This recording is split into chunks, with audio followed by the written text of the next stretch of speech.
Okay, I think I'm ready. Hey, Flo here. Oh, so I figured out the kick issue, so I should be... Oh, I see. Echo. So I figured out the kick issue.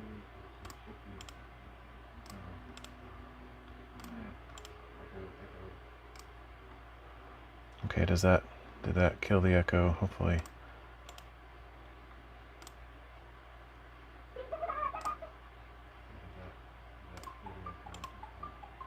There's some site that's open somewhere.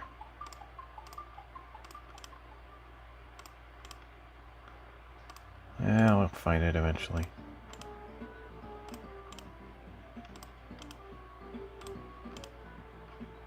Oh, it's DLive. Okay. That should do it.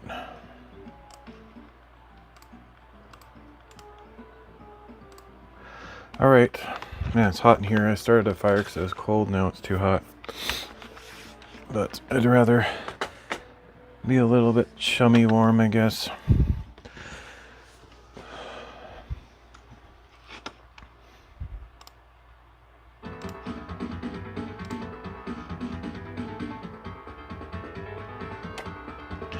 Yeah, so the kick issue is some obscure setting that I had on IRL Pro for my phone. So it's very specific to that. So it wasn't Aircast, it wasn't Kick. I actually talked with the support on Aircast and Kick, and neither of them were able to figure it out because they didn't. I don't think they would have been able to really, since it was a setting in IRL Pro. But anyway, now that that's working, that's great. I'm finally back on Kick again. It feels like forever since I've been there.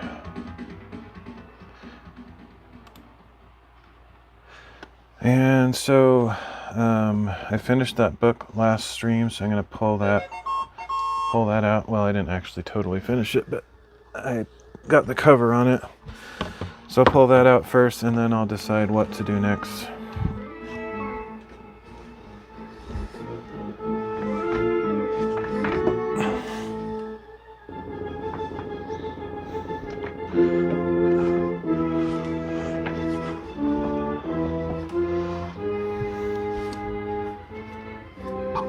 I have all of these books that have ribbons and are pretty much ready to get covers on them, so that's probably what I'll work on.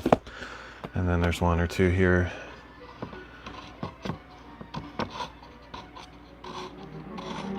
I think I found the missing pieces for that book that I had like part of the cover for.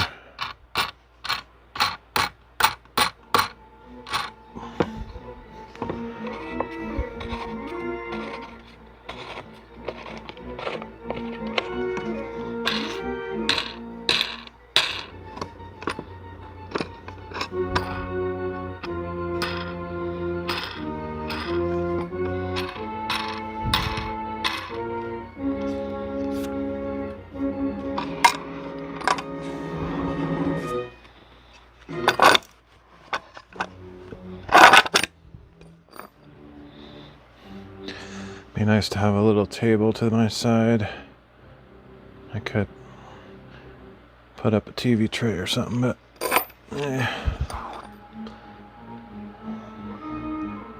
maybe I will. Be nice to have a place to put some stuff. I think I used to have a couple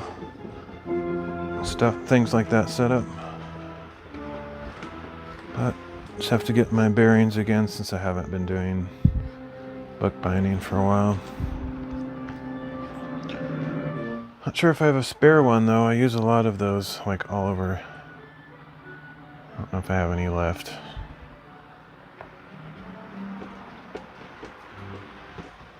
It seems like I should, but I don't see it. Guess I could grab this one. Not really using it.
Alright, that gives me a little bit of work area.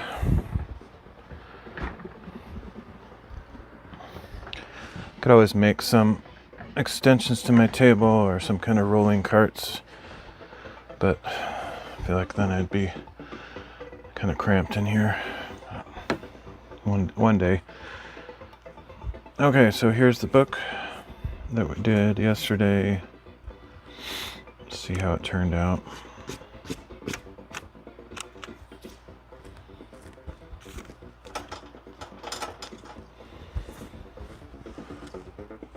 So I'll turn my lights on.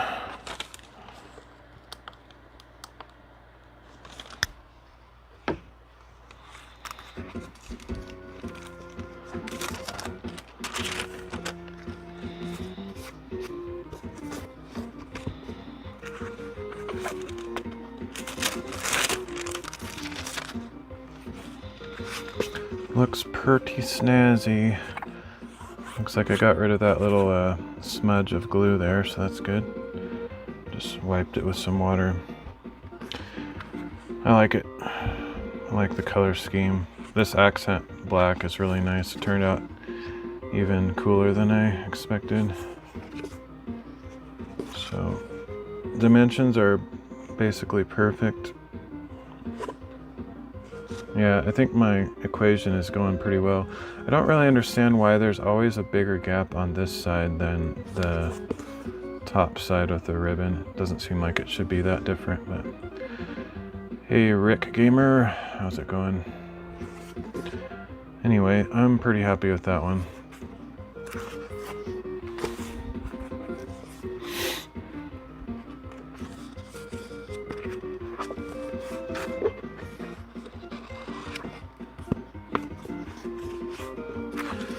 So I just have to cut the ribbon and then sign it, but I can't sign these until I fix my computer, which will probably happen early next week. So for now I'm just gonna leave them, and I'll just put a note when I finished it. But I guess I don't think I'll even cut the ribbon, just because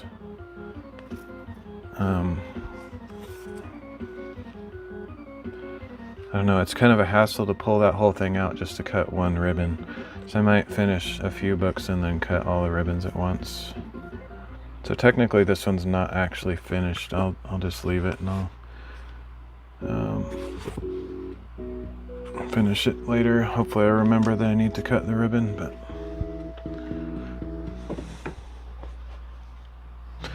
so here's the 3 that I finished recently. I guess this one's kind of masculine.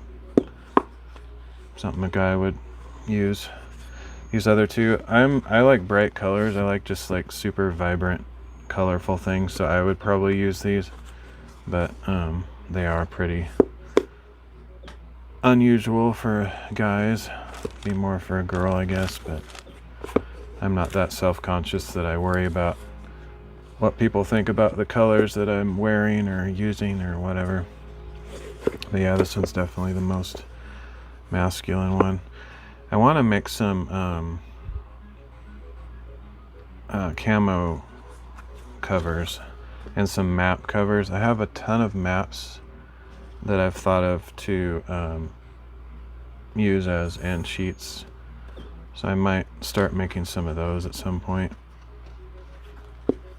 But it's mostly about the cover anyway, because unless you're open straight here, you don't really see that. Like if you're writing inside the book, you're not really concerned with the end sheet colors, but it's just a cool highlight. Anyway,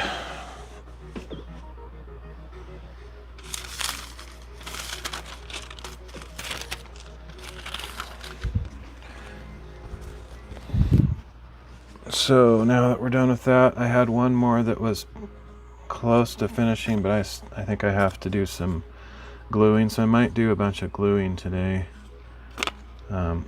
because this one for sure needs it. See if I can find the rest of the components. So this is the piece I was missing, and I found that in my box of books, thankfully. And then I also found the book itself, which is right here. But what I need to do is glue paper over these magnets, and whenever I glue something on a book board, I always glue it on the opposite side to equalize the strain or whatever. So I need to glue that. I don't necessarily need to glue this one, but I also need to glue this one and on that side. So those need to be glued. Then I have this other set here, which I guess it was probably at the end of a work session a year ago, and I just thought I would come back to it shortly after, and I knew where I was at the time, but I don't have a clue what book this is for because I didn't put any identifying marks on it, which kind of sucks. I don't even think I have the back cover. I probably made one somewhere, but I don't see it. Unless it's in this stack. Might be. Because there's a board here, which I don't know what that's for either. It's weird. I'm making stuff and I'm not marking it. It's not my way of, I don't usually do that. Maybe it's a match. Okay, good. It's a match. So here's the 3 pieces for some book. I just have to figure out which book it is. Thanks for the follow. It could be this one, or I think it's probably for one of these books in the stack. So I'll just go through this stack until I find a book that matches the right size.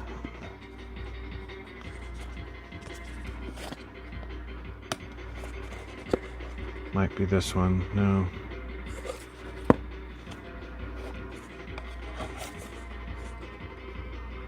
Could be this one. looks like about the right size. I bet it's this one here. I didn't even assign a name to the book yet, so that's why I guess it's not marked. So I think it's that one. It's crazy how every single book, even if I use the same paper and go through the same general process, they're all slightly different dimensions. So I can't really, you know, make a bunch of covers. I have to make each one form fit to the specific book. This, I don't know what that's all about. That's just something I don't know if that's actually a work in progress or just an extra board of some sort. But okay, so let's give this one a name, and then I'll do some gluing, I guess. There's probably a bunch of other gluing I could do, so maybe this will just be a gluing stream, because I can't, like, if I glue these covers, I can't finish the covers today because I have to wait for the glue to dry. So I'll wait till tomorrow or whenever.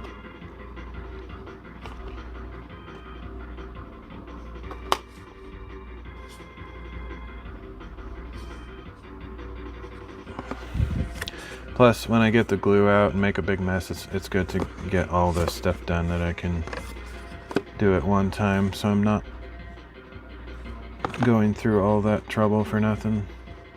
So probably what I'll do is I'll glue these covers, these two covers here, and then I will find some more book boards to add. Actually, probably what I'll do is I'll double ply some book boards today. Just do as many of those as I can.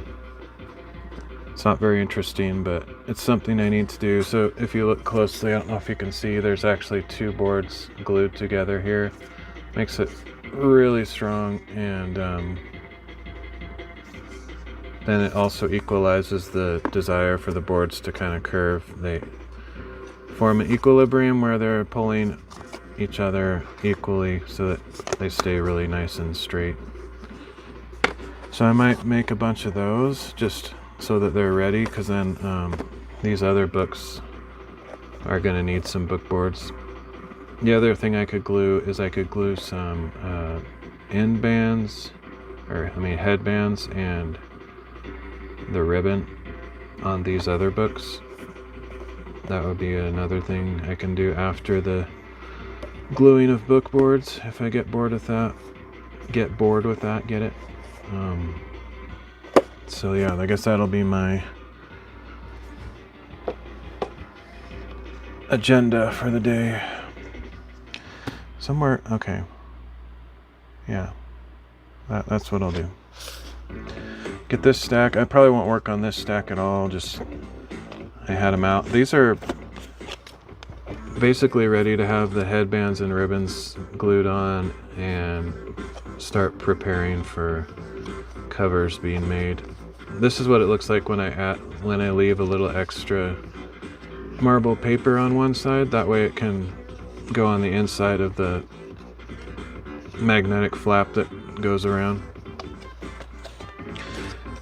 And really it just depends on if I have a piece of marble paper that's big enough to do that with, because I have to match it with the back. And I just kind of work with random scraps that I've used over the years. So if I have one that has enough left over, I leave it out like that so it can be used on the cover. This one just has a tiny bit, which is kind of pointless. I'll probably cut that off. But yeah, if it's not enough to go all the way around the flap, it's not really worth saving, honestly. So I'll probably cut these ones off. Anyway, that's where I'm at, so I'll just start gluing some boards, I guess.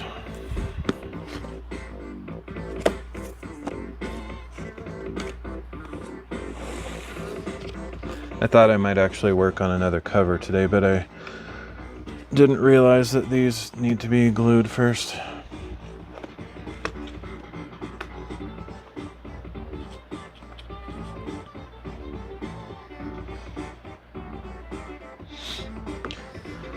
Never actually done this, but another thing I could do is instead of gluing boards together using glue, I could actually use that Heat and Bond Ultra Hold, because it sticks to paper as well, but I don't think I'll do that. It would be actually kind of hard to heat these boards up enough all the way through to melt that glue. It might not even be possible.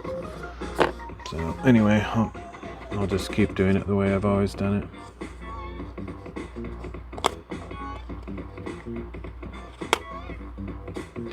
So I need to find some paper to use for this, which I might have some in my drawer. Otherwise I need to wrangle some up, which will be kind of a process. Hopefully there's some in here. Looks like well, no, I thought that was some there, but none of this is the right kind of paper. It's all the thin stuff that I generally use for paste sheets. I used to have some in here though.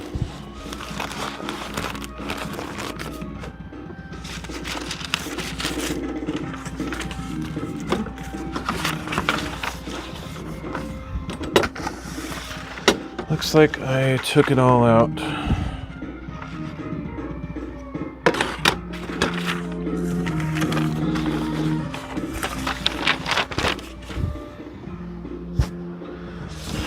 Unfortunate. It just means I have to go find some. I know where it is, I just have to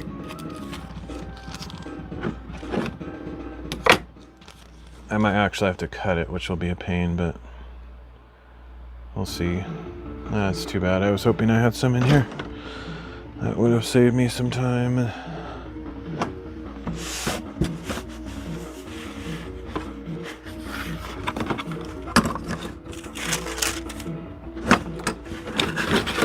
I think I probably have a stack of it somewhere. It would be a challenge to find it though.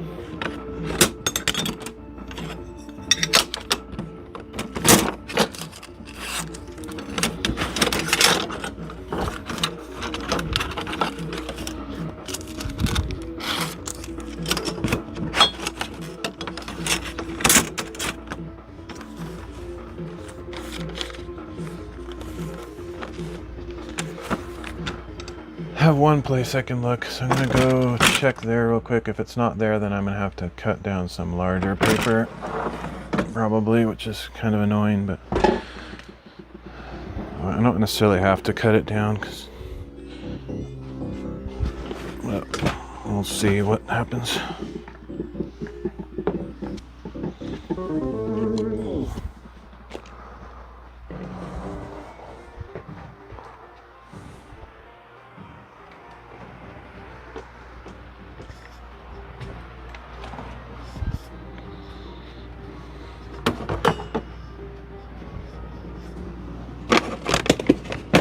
I have one bin here I can look in that might have some. There's some other bins I could look in, but they're like packed away and kind of not very accessible.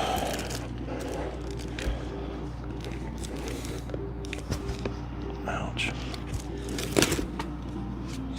The other thing I could do is I've been wanting to experiment with metal covers. And I don't really know exactly how to break into that because it's very different. But one of these days I would like to try that. It's kind of one of those things that I would like the metal cover to match the book exactly, kind of like I do with my regular covers. So that means I either need to make the book to match the metal, or I need to cut the metal, and cutting the metal is going to be quite a chore, so I'd rather try to make a book to match the metal,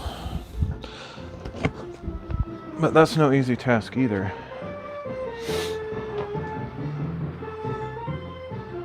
So I don't know how that'll go.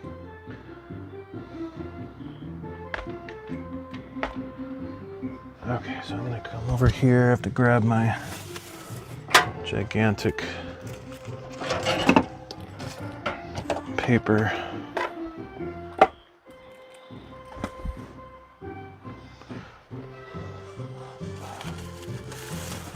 I hope this is the right bag. Otherwise, I'm gonna have to like spend half hour just moving stuff around. This doesn't look right to me. I think this is my watercolor paper.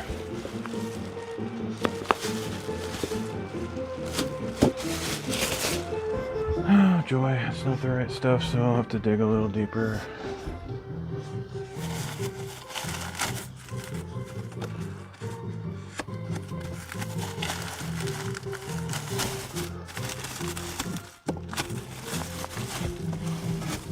It's really inaccessible too. I have it behind this dresser and it's just not really, I can't really reach it.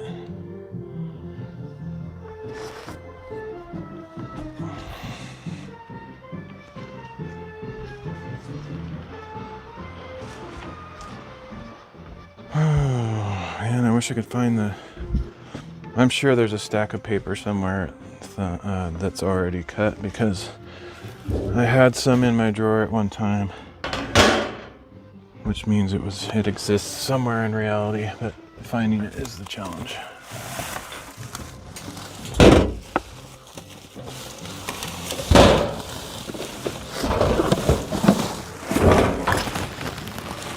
I think this second bag might be what I'm looking for, possibly. It feels like the right consistency.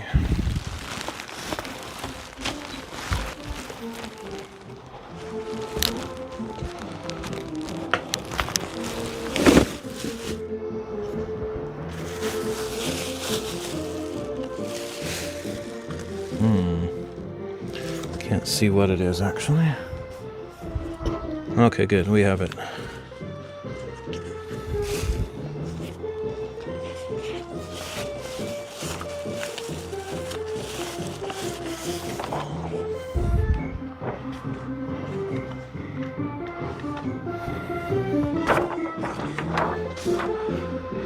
That's the stuff I'm looking for.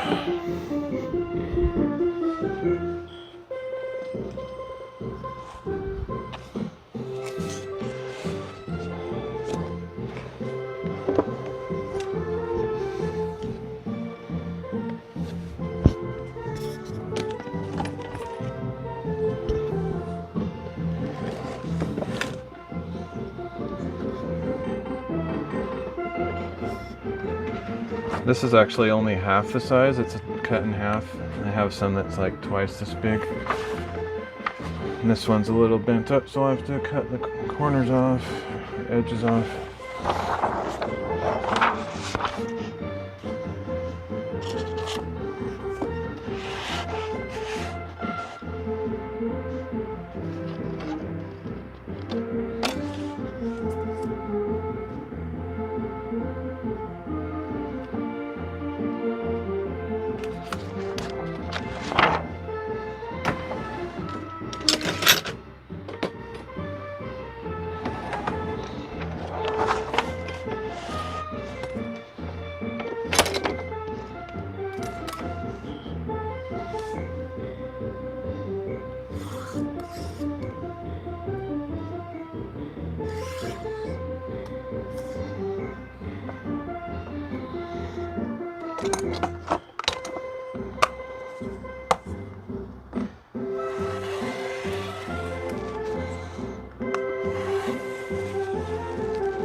Keep moving it a little bit. It's really hard to hold this ruler straight. I like this ruler because it's thick and strong, but it needs to have some kind of abrasive on the back. Could probably glue some like sandpaper or something on it. Not really sure what would be a good thing to put on the back, but probably, like, a really, really thin rubber would be good, but like if it sticks up too much, it would not be a good thing.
Okay, I think the other sides are not too banged up. Oh, this one actually is a tiny bit.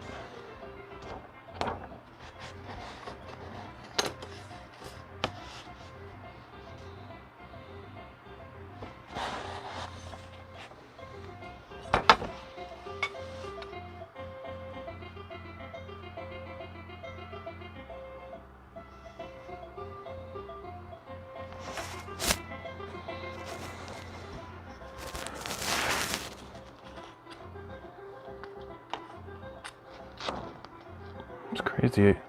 Either there's something under the ruler over there, or this, I think this ruler is kind of bent.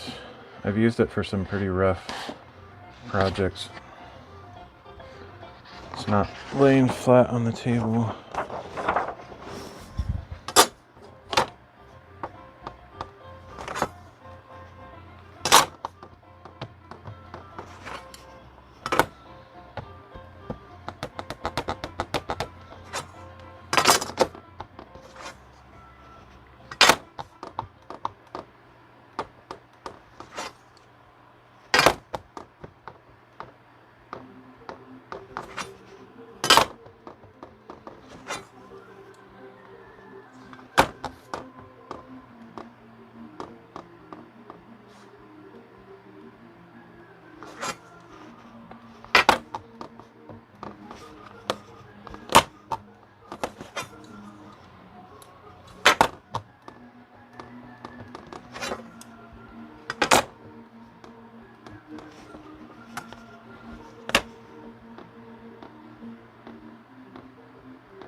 Still not perfect, but it's better.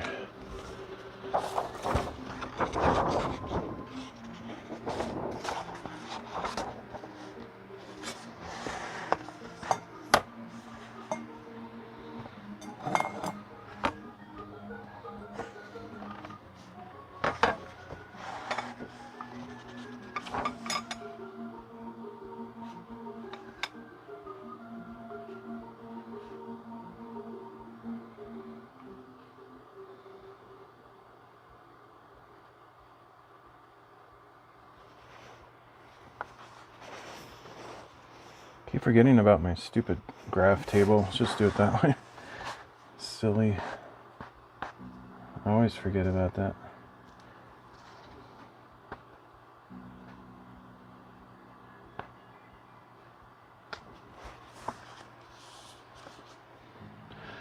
Actually, sometimes that's a problem.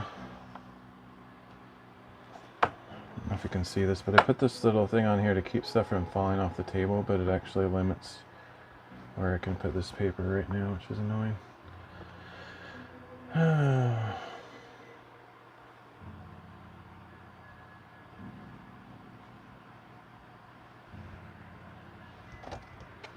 take it off for now. Actually, I don't know if it's because to keep things from falling off. It might be because I could attach some of my clamps. I have these cool clamps that I use for streaming, and I can clamp those to this. I think I had my Stream Deck on there at one time, but I haven't been using my Stream Deck lately, so I don't really have that much fancy stuff going on. Keep my stream set up pretty simple, so I'm going to take that off for now. It's kind of in my way.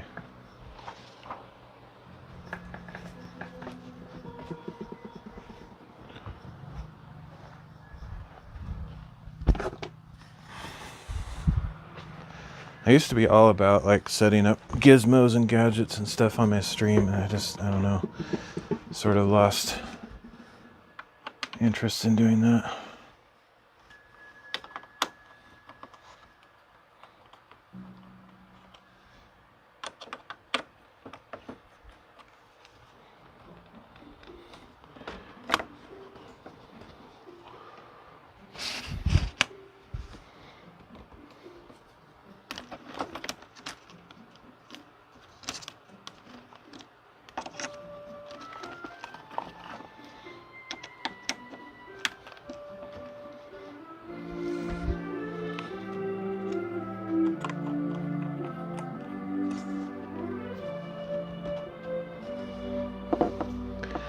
Attached it really well. Oh, shoot. Destroy the paper in the process, but I think it'll be good to get this out of the way.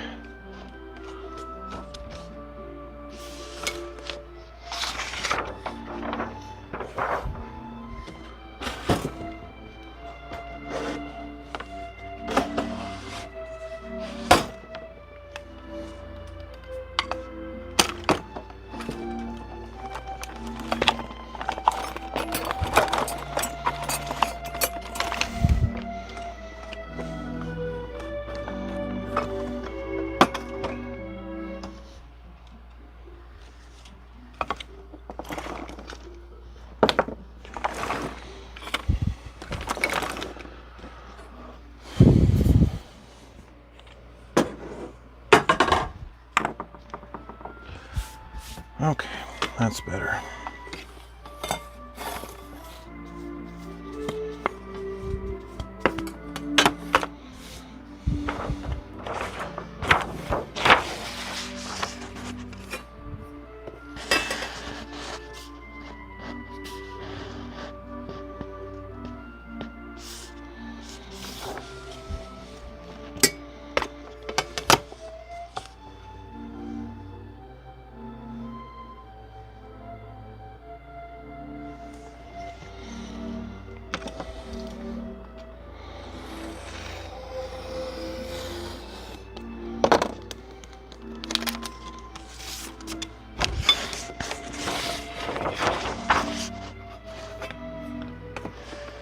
Might have a tiny post-it note size by the time I'm done cutting all this off.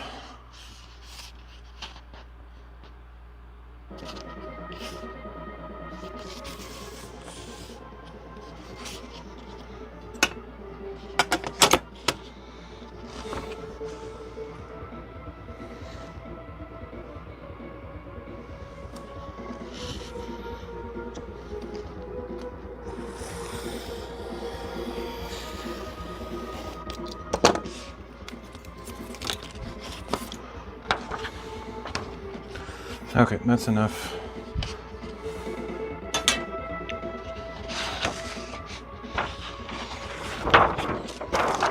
Grain direction is going the long way. You can tell because it's easier to bend this way than it is this way, although it's not a huge difference on this paper, but that's the quickest way to tell what the grain direction is. Okay, so grain direction goes vertical and should always match the spine on books. So I need 4 pieces, one for each side of these boards.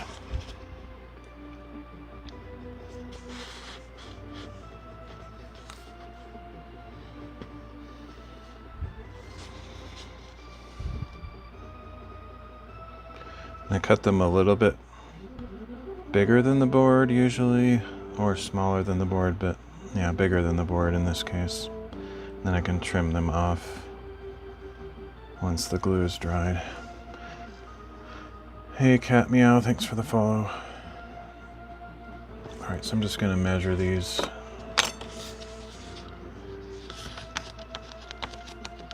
Finally got DLive alerts fixed. I don't know if all of them are working, but I talked to Steve from Social Stream and got those going. Okay, 132, so we'll do 134.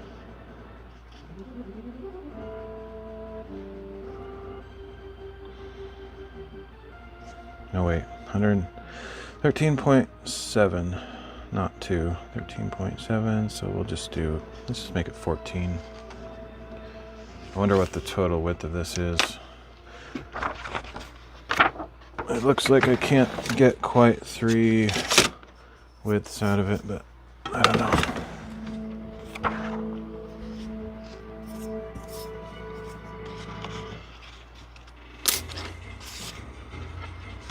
Oh, we got more than 3, never mind. It's just my eyes playing tricks on me.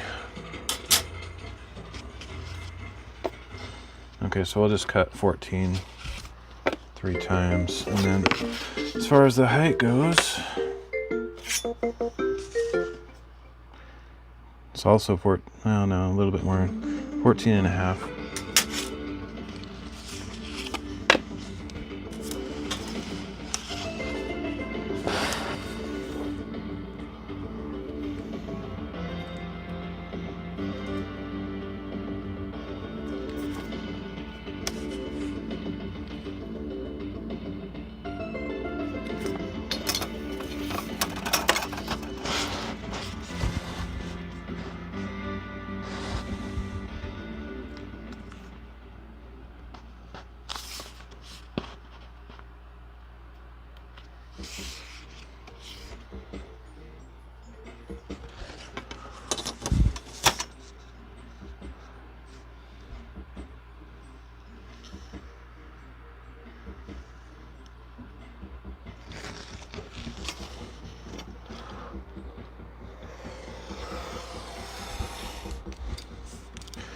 Alright, so that's enough for 3. I need 1 more, so I'll cut that one out of it individually. I could do the whole row, but a different book might use the space differently, so I'll just do 1.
Can't see where that ends.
All these lights, I got a million glares in my face.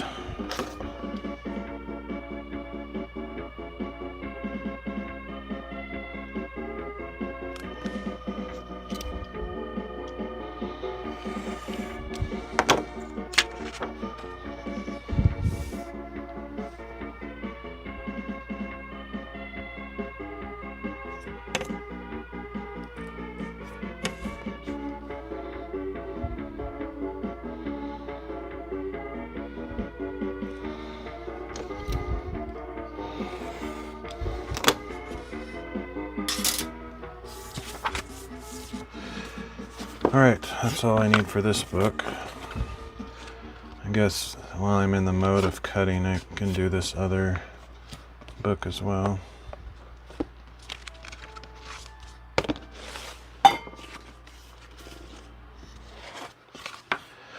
Oh, I need some backers or some paper for this thing also.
And then this book here.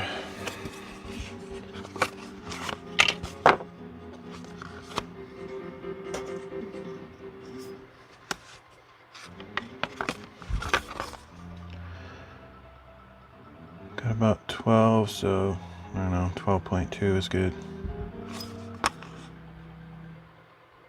14 and a half.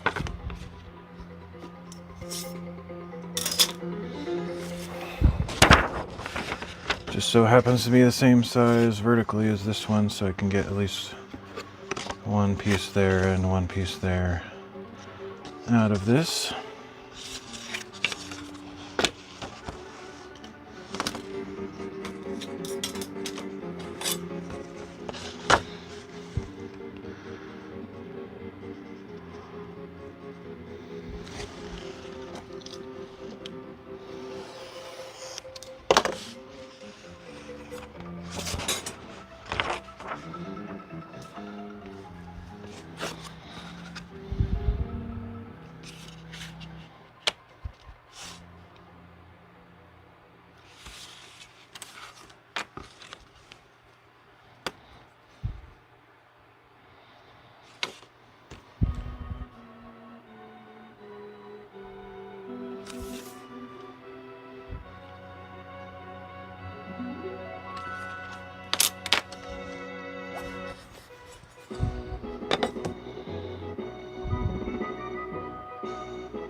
So I need 3 more of this size.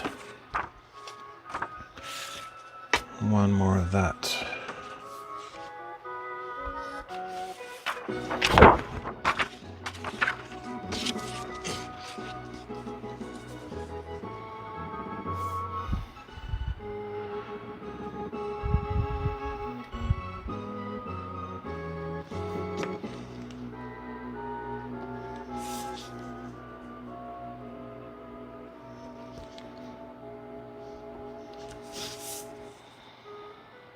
Most efficient use of paper in the world. Should get a gold ribbon. It's perfection. 3 of those, just enough for this. No waste.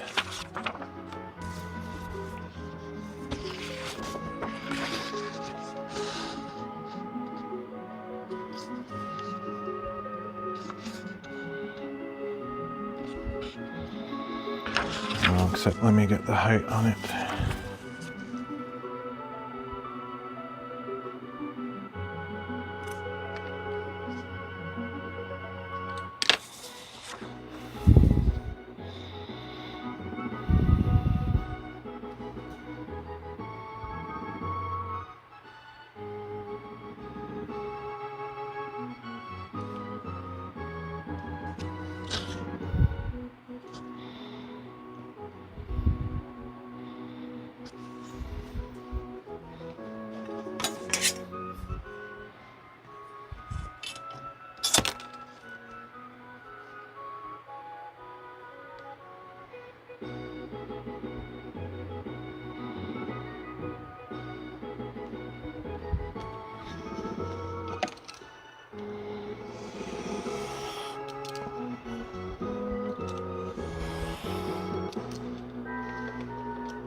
Alright, that's all I need for this book.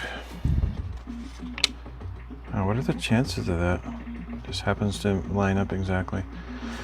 I mean, I guess it makes sense, but anyway, that's kind of crazy. Okay.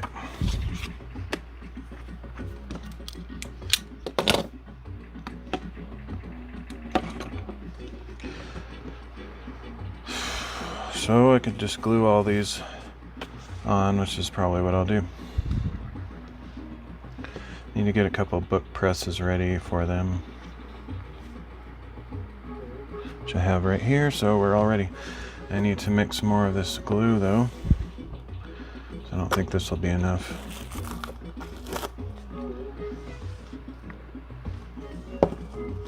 This might be the first time in history that I actually use a decent amount of this methylcellulose paste that I made up.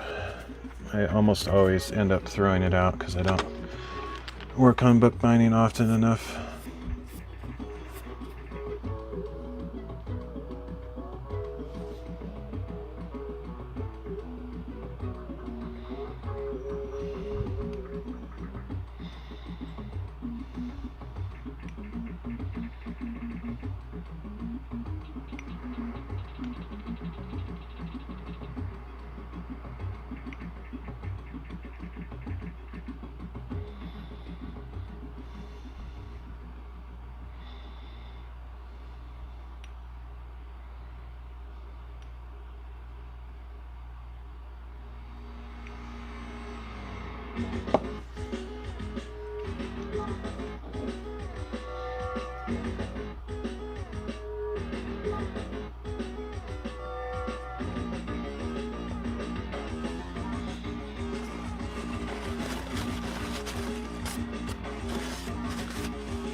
Maybe I'll use, try to get some out of this bigger thing over here. Actually, I have some, I should use this first. Whoa.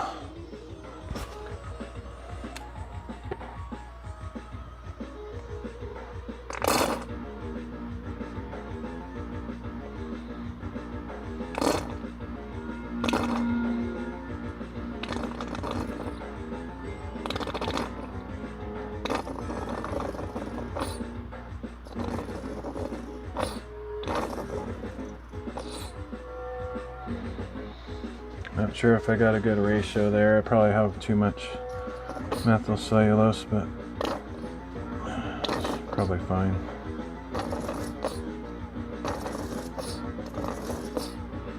It's a very full container, which I don't really like, but oh well.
Okay, so I'm gonna go grab some more water. This is getting a little gluey, milky, whatever, and then I'll come back and start gluing stuff.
Okay, so I need some paste sheets.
Okay, here we go.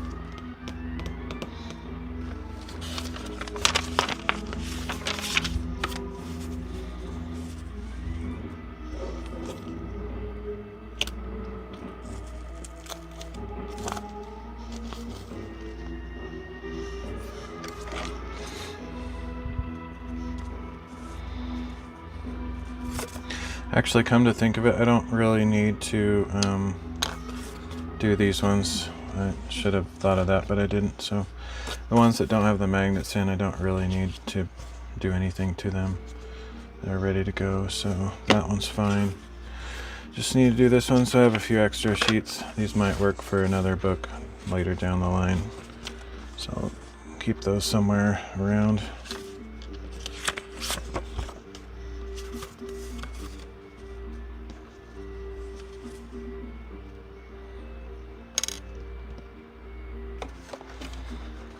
I wonder if I can find my other roller quickly. Actually, I have 3 of them, but there's one I really like for this stuff.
Not seeing it. I don't know where it is. I'll just use the one I have.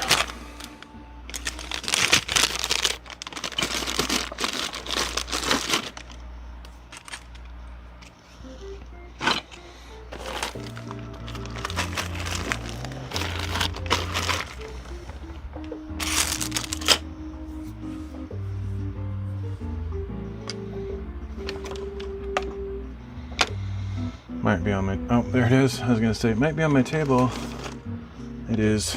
This one's really soft, so you can kind of squish around shapes a little bit better. This one's soft too, but not quite as soft. The other one that I had that I found when I was looking is super hard. I think it's made for like screen printing or something. I should wash these from time to time too. I get a bunch of glue residue on them.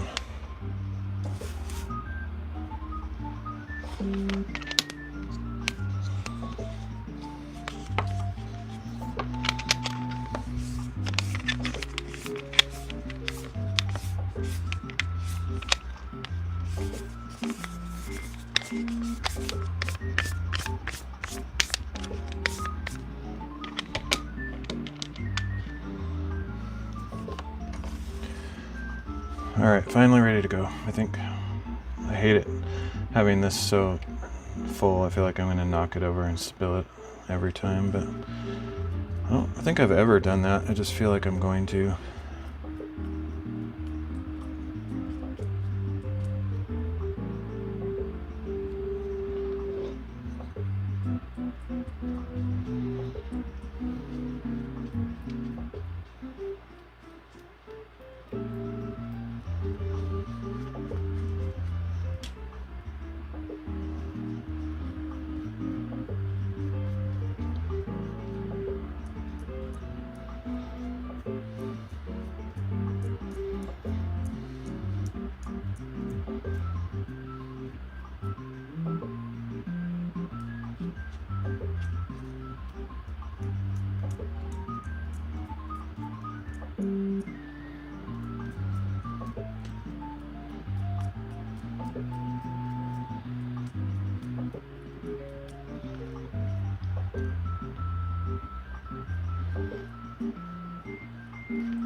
I think it would technically be easier to trim these right now, because once both sides are on, it would be hard to access the bottom sides. I think I'm going to try to do that as I go.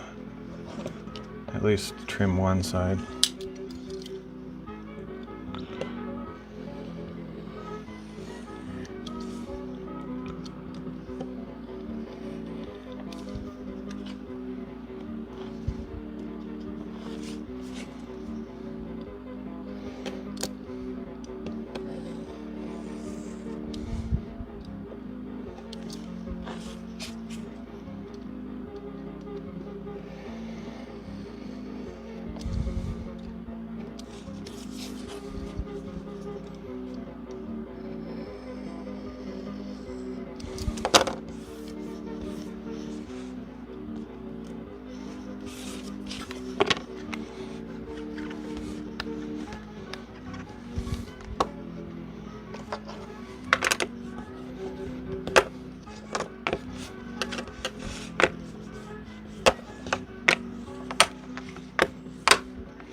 Might have to put a second one on there if that soaks through too much.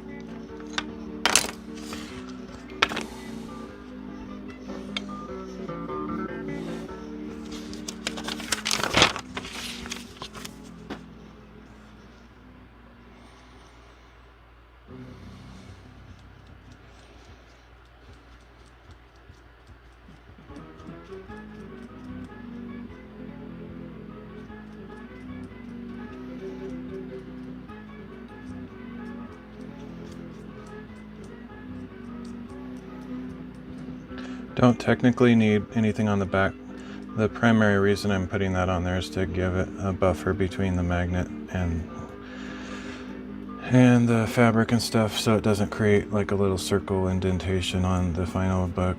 And also, since the magnets are kind of dark metal, depending on what fabric I use, they can show through a little bit, so that's the only reason. But since I did that side, I have to do this side too, even though there's no magnets appearing, because it will bend the book board if I don't do it on both sides.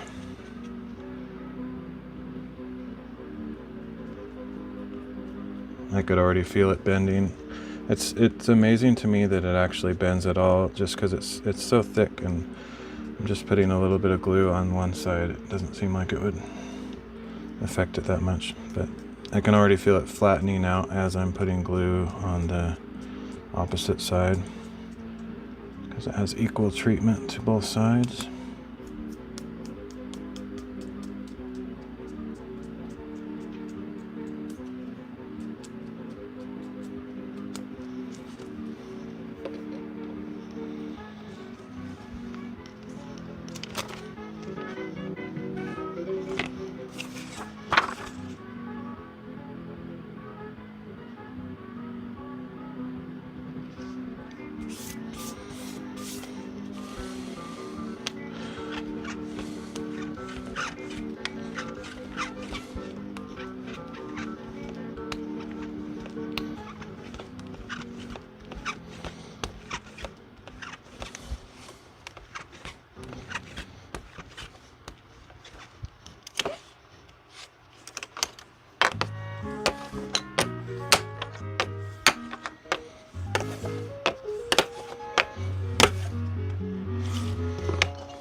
Yeah, I can see that being a problem. I'll probably have to double do this one. I might let it dry first though, because if I don't, then that could soak through the next one as well. So that's unfortunate, but I want to get it right, so I'll probably have to do this one twice. There's probably something else I could use to treat the magnets so that they don't do that. I could probably put a slight coating of epoxy over the top of them or something. I don't know. I should probably try that sometime. Because I think it's the metal reacting to the glue or something. I'm not sure exactly what it is. And I'll probably do the same on this.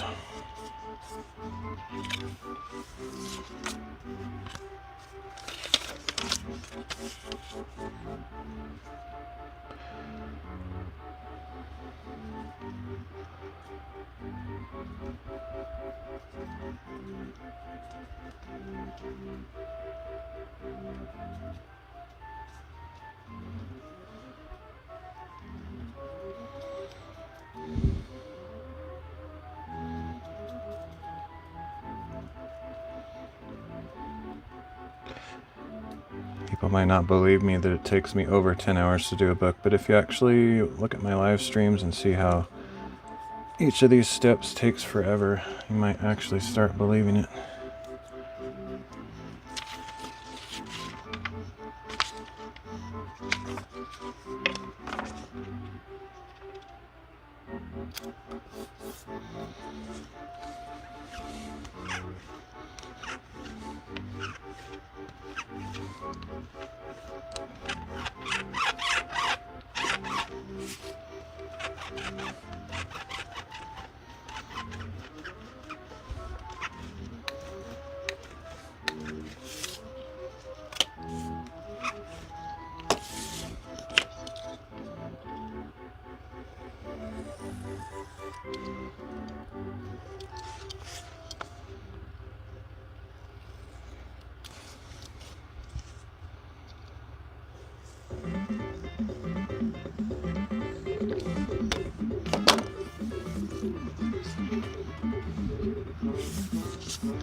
It has a black coating on it, which could affect the way this equalizes. I don't know. I could maybe get away without doing this side, but just do it anyway.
Looks like I'll have to do this one twice also, just because it's showing through a tiny bit, especially right there.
I see some permanent marker on there. That's what that red stuff is, and that will almost guaranteed soak through. So I'm going to try to get some of it off of there before I glue that piece.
Okay, so now the reason I did that one next is so I can put these kind of side by side. Let me see here.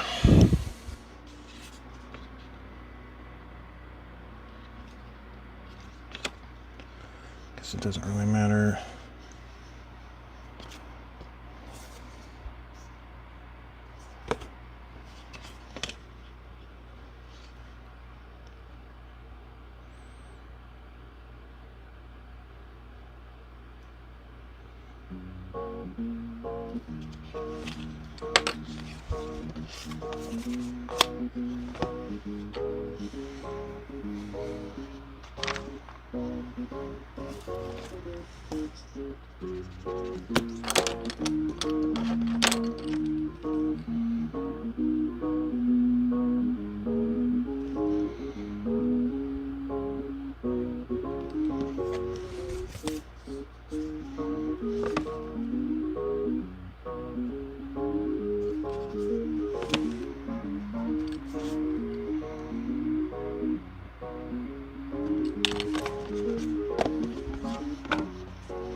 Should have washed these magnets off like I did the last one, but I didn't think about it till just now.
Okay, so those are all ready to go.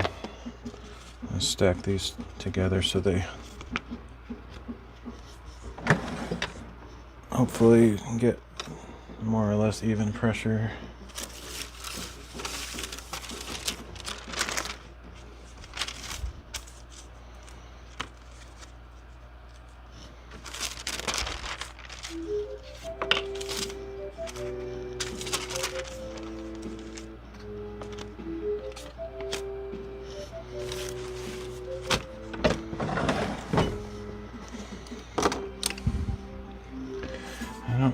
I don't need to do that one. I don't need to do this one.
So I'll have to let these dry overnight, and then I'm actually gonna have to do those couple things twice where the magnets were showing through.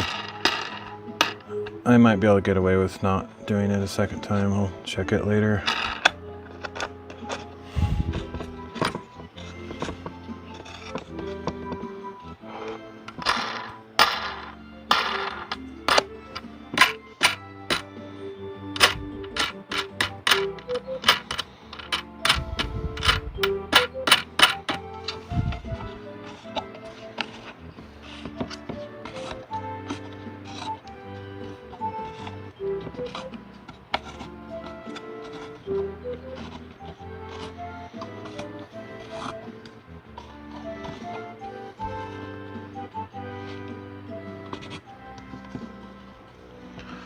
So I can't really work on these books today beyond what I just did.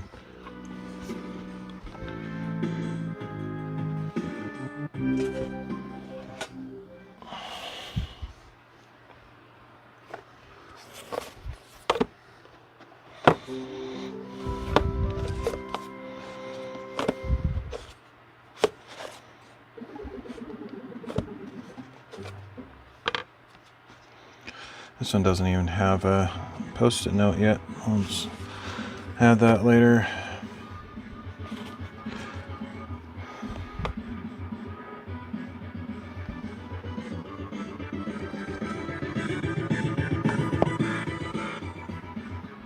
I'm gonna go wash the brush out so it doesn't get these permanent globs.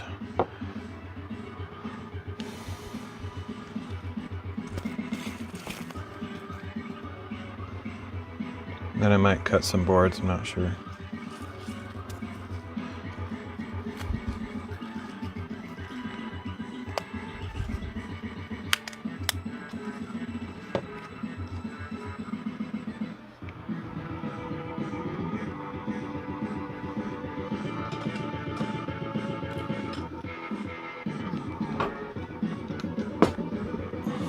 Or actually, I'll probably double ply some boards.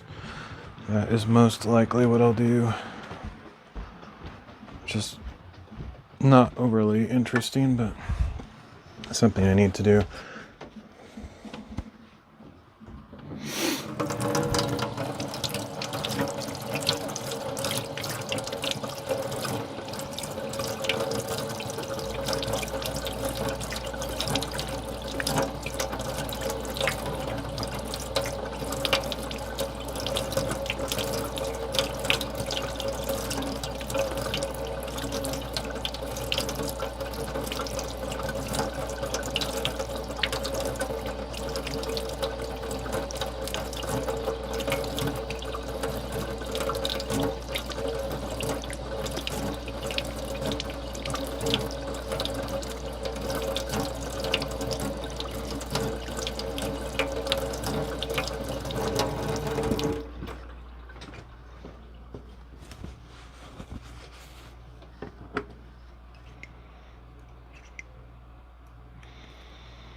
So yeah, this will be pretty much a gluing stream.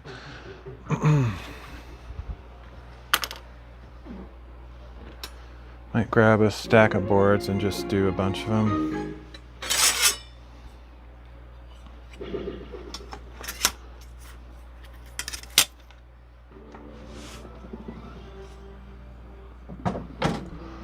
Technically, I might have a few boards that are already glued, and I could start working on cutting them down for these other books that I have. And if I can locate some, I might do that instead, but I don't know if I have any pre-cut, or pre-glued or not.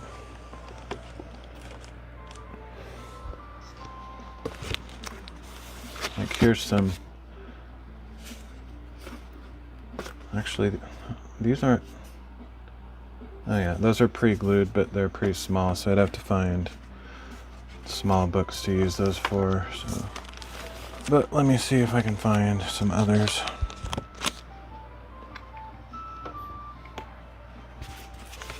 There's some others, but they're also cut. Here's. I don't think this one's glued, but it's already really thick, so this one's already glued, so I have 2 there. Let's see if that's all. Here's another one that's already thick enough, and then these are not glued yet. Although these are also pretty thick, I could probably get away with using those without gluing them. This one, I don't even know what to think about. It has this weird glossy side to it, and then a regular board, so I don't know what's going to happen when I get that wet. It might just be a total experiment. Otherwise, it looks like that's all that I have glued.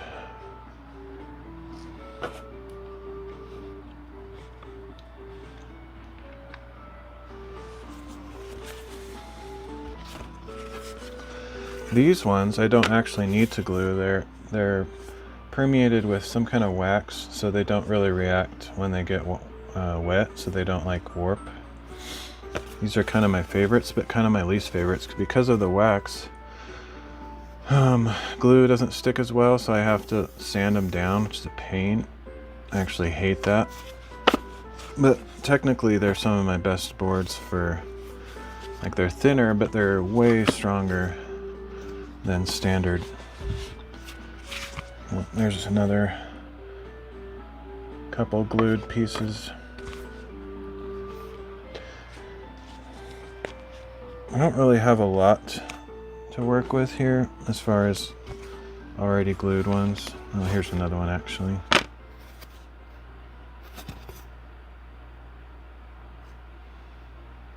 Can't tell if I glued this one or if it came from the factory that way, because it's clearly double plied. I can see a line down the middle, but I don't think I did that. I think it came that way. Yeah, because this one's kind of like that too. I don't really like these brown ones as much. This is actually what most bookbinders use. It's called Davy board or chipboard, but I don't know. It's okay, but it's a little bit more bendable, and I don't know. I guess it has some benefits, but I actually like the white ones better.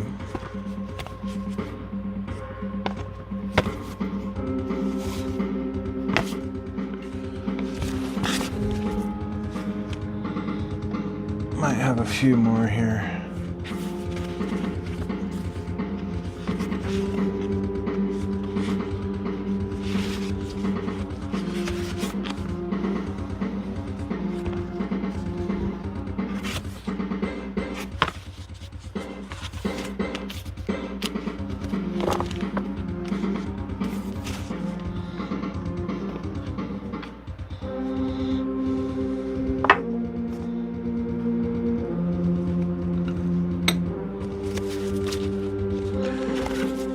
Getting some boards out that I might glue. Here's some papers.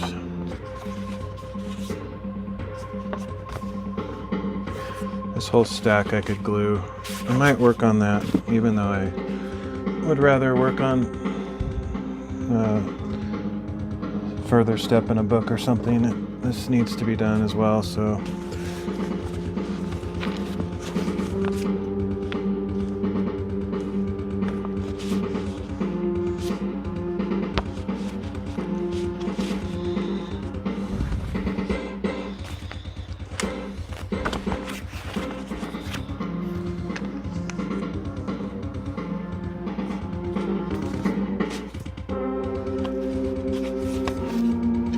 I don't know, I have quite a few I could use, so it's tempting just to skip ahead and work on a book.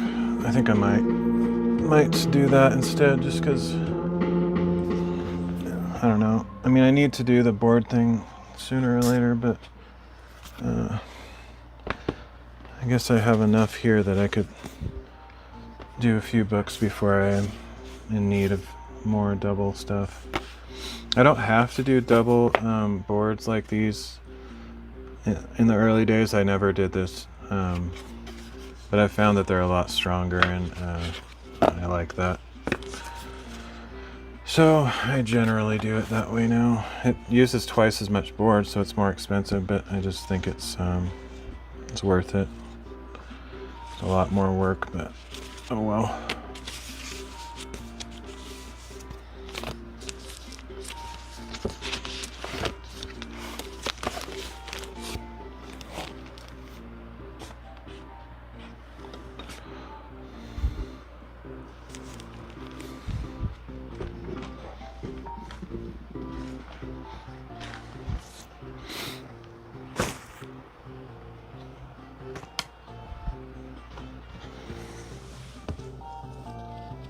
All those scraps on the floor, because I just kind of toss them there when I'm cutting stuff, but I don't really have a good garbage can over here. And it's easy to pick all those up at once if there's a bigger pile of them. So if some of these are already kind of sized appropriately for these books, I might just go straight into this. That would be more satisfying.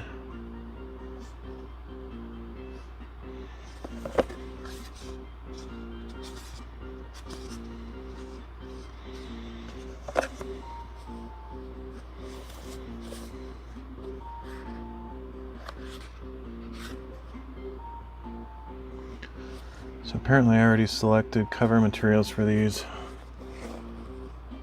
but I'm not going to do the covers today. I'll probably just cut the boards. Maybe, yeah, probably just cut the boards. If I get through this whole stack, which I seriously doubt, then I could start putting magnets in the covers.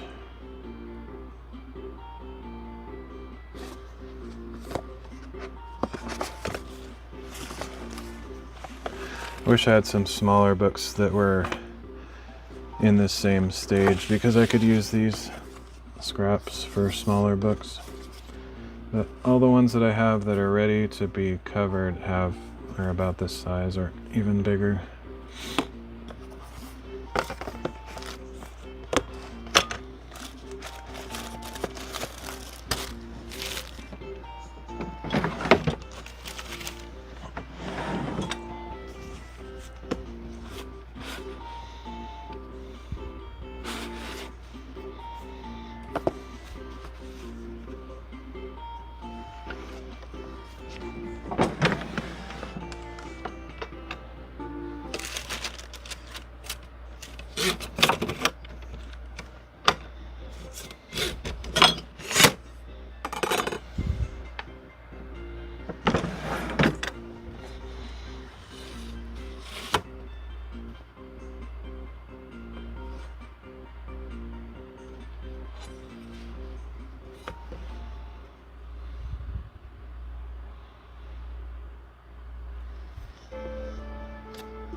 I just put those wavy little lines on there so I remember which sides I've squared off and cut. Let's see. Oh, I know what I can do. I can measure one of these. I haven't done this in a very long time. Hopefully I can remember what I do. I put the spine on the table because the spine is very irregular with these bumps and stuff. So I figure if I just lay it on the table, that will average all the bumps. And then I take a ruler. This ruler is awesome because the measurements start exactly on the edge, which is my favorite kind of ruler. So I can just put that on the table like that, right in the center to average everything out. And then take a measurement. I got 11.45. So width is 11.45.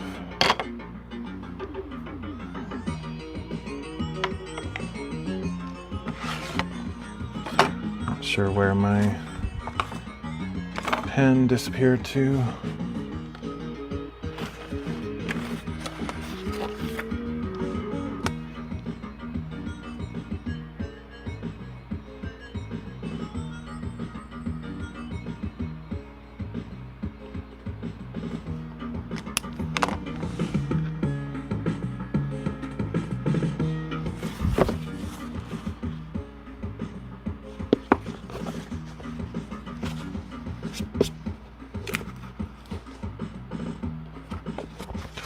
So we take the width minus 0.7.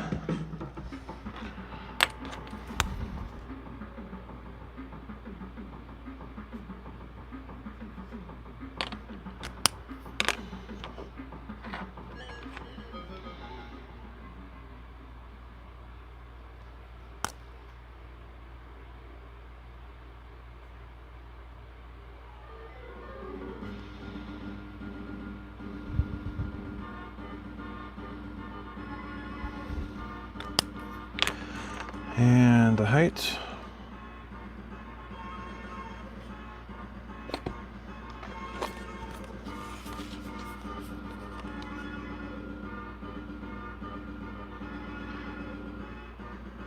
$15.1.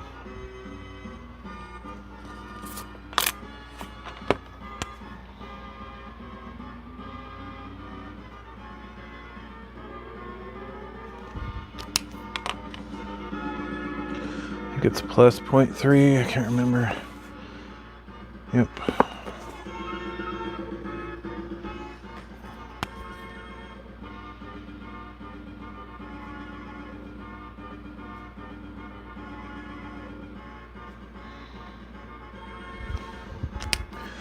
And that gives me my dimensions for cutting these boards. So the other question is if I care whether they match, and I don't really necessarily care.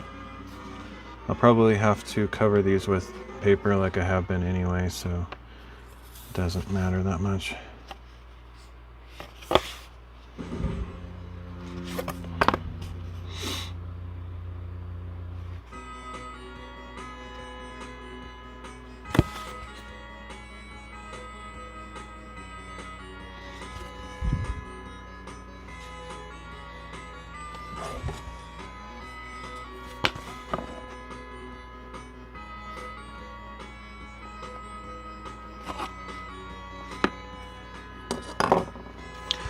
Alright, so now that I have the two corners cut and have a perfect square, I can just cut according to these measurements. I think the grain direction of these boards is lengthwise. It's kind of hard to tell at this point, but I think so.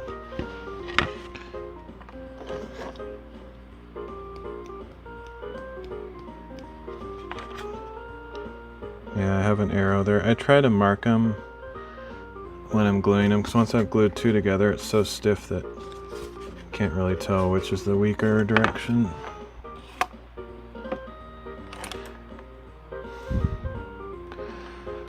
So that means width is going this way. Width is 10.75.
And then height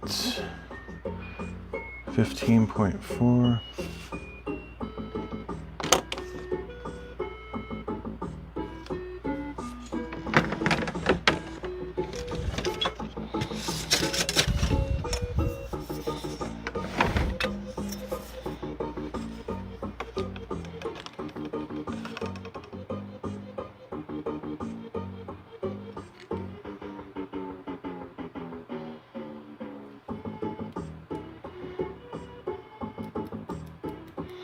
I think I'm in between lids. I got like a little piece of one left in there and trying to get to the next one.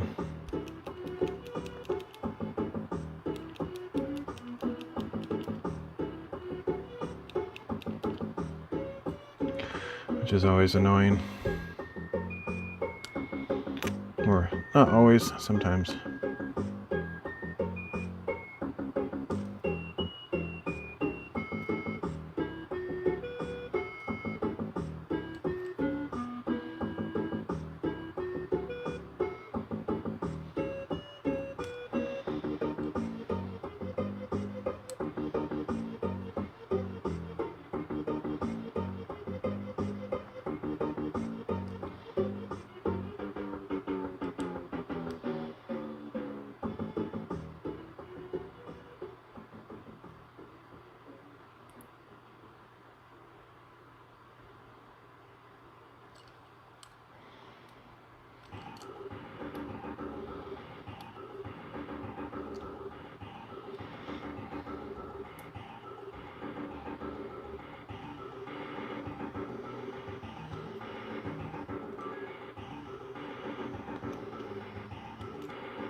Might be able to use this board for one of my tiny books. Keep that in my stash just in case. So let's see how close we got. Hopefully it's good.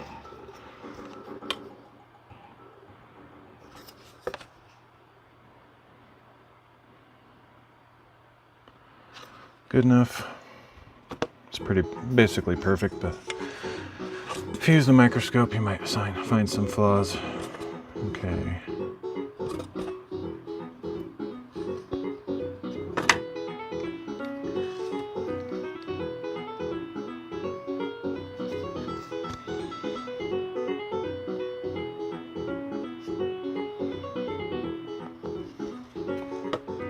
Not going to worry about matching the boards this time.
Okay, same dimensions. 10.75.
Even if this isn't big enough for a book, it would possibly be big enough for a magnet flap on some small book, but I don't know.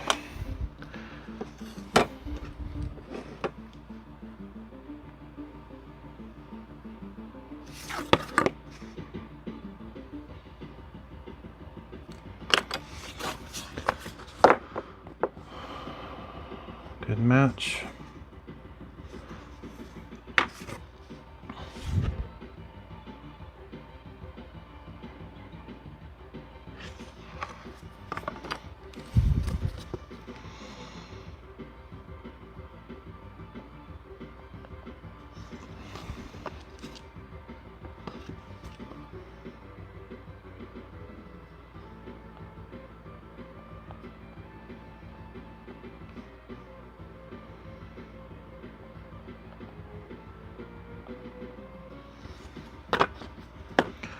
So there's one book. How much for you to make diary? I don't know.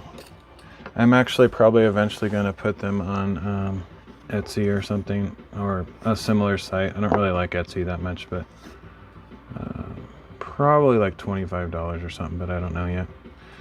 Have to read. No, I don't actually make year. They would be like twice this thick if they were 365. Be pretty thick. Depends on the paper. Like the paper I use is like generally art paper, so it's like thicker and can accept like watercolors and different mediums, so there's not as many pages when it's thick paper like that.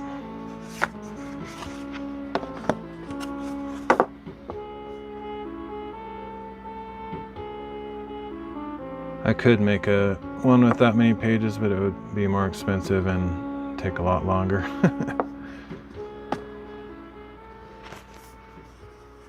Let's see. Yeah, it's going good. Sorry I missed your chat the other day. I forgot to pop out chat on DLive. It's kind of a recent change that they made where I have to pop it out now. I didn't used to have to do that. But anyway, yeah, I'm doing okay. Alright, so I need to make magnet flap, but I'll probably use single thick for magnet flaps. That's usually what I've been doing. So I can start on the next one.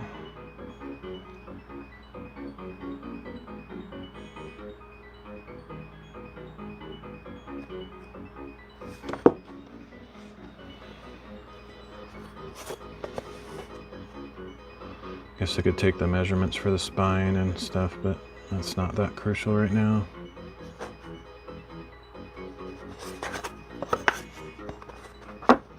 Yep, I'll just keep cutting books. Cutting book boards. Oh, this one will work. This one's... that one might actually work, except that I'm guessing the grain direction is probably going... Actually, it might be going this way. Yeah, it feels like it might be. So that's probably big enough, as long as I don't cut off too much. It'll be really close, that's for sure. Let's take measurements and then we'll know for sure.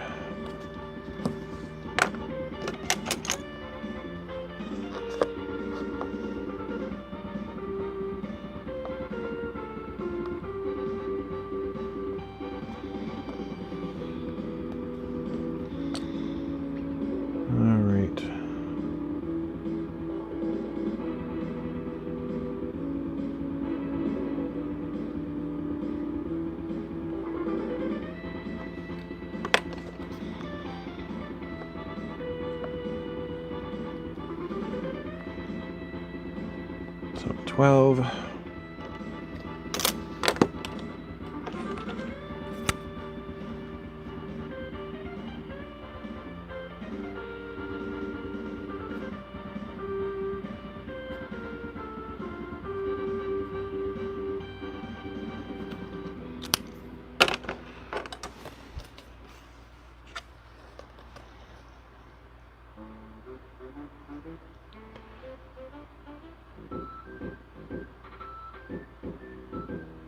$13.5.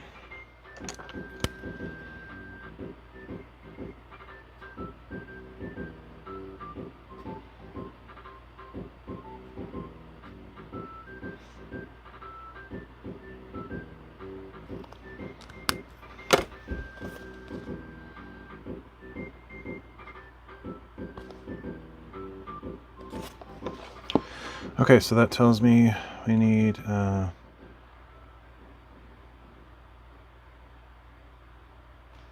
11.3, which I'm not sure. It's a little bit short. I could actually compromise and make that song as loud.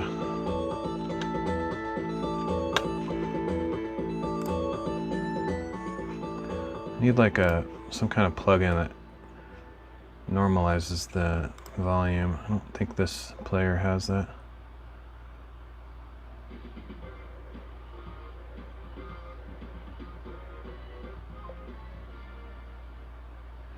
Trick to finding middle, I don't know, I've come across some of those tricks, but since I use centimeters, it's super easy because dividing by 2 with the decimal system is crazy easy. And then of course with inches, it's not that hard either, but there's a million different ways to do it. One way to do it is I would put it like center it on something, and then I would know where yeah, I don't know, it's hard to explain, but there's a bunch of ways to do it. I don't usually need to find the center though. It's pretty, in bookbinding there's not really hardly any times where you need to know the center of something. But when I'm doing woodworking, sometimes I have to do that. So let's see, am I going to compromise on this one and make the cover a little bit shorter? I probably could. Just to make use of this board here.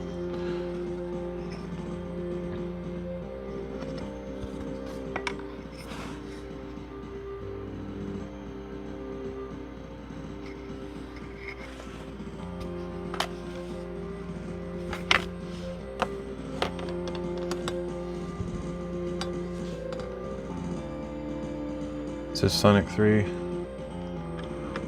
Actually, this one right now is from, I don't know, I've never known how to pronounce it, but YS3. Yeez, I don't know how to say that.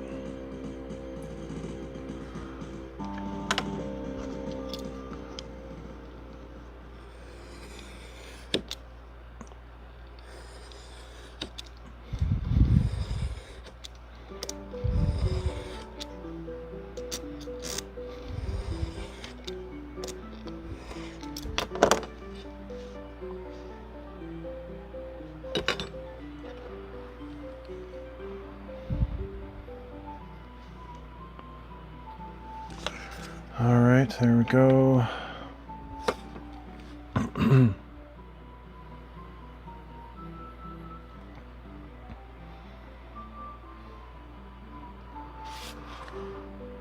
Might be compromising on this one. I'm not totally sure of the grain direction.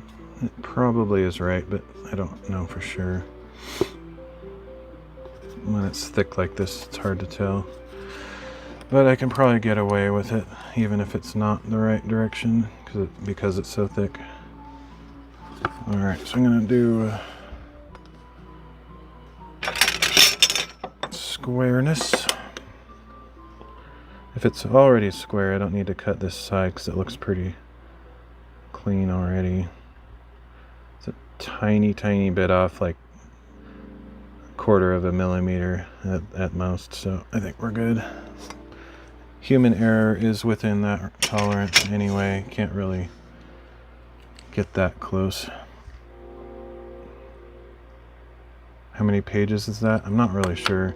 Each one is different because I use different pages. This one might... yeah, I have no idea. Let's see. If I count one signature, I can figure it out.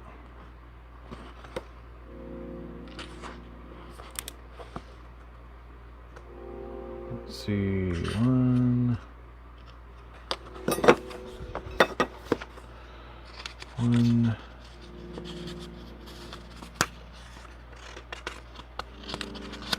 2, 3, 4, 5, 6.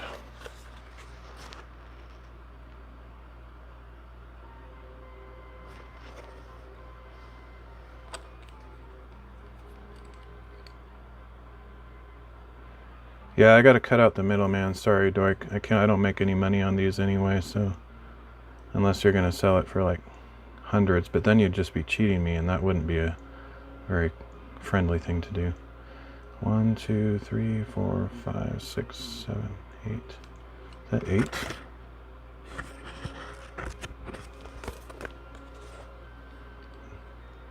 It's already a poor man's business, so I can't really do consignment or whatever. 1, 2, 3, 4, 5, 6, 7, 8. So 8 times 6. 48 times 4. I don't know. My math skills aren't working right now. I'm good like that. Noise. Yeah, I'll probably just do it on my own at this point, just on Etsy or whatever. So this is already not Etsy necessarily. There's this other site, I can never remember the name, but it's more independent. Etsy kind of sucks these days. Hey, asking for a friend. How's it going? Alright, so these are good. And we got 13.8. Yeah, it's not a profitable business. so it's unfortunate, but it's just the way it is. 13.8. Handmade stuff is impossible to make money on. I mean, there's a few people that I know that do it, but you have to have like a type of craft where it's low cost, low time, and high return, and this is not one of those. I do it just for the enjoyment of it, but I'll sell some just because I need money, but yeah.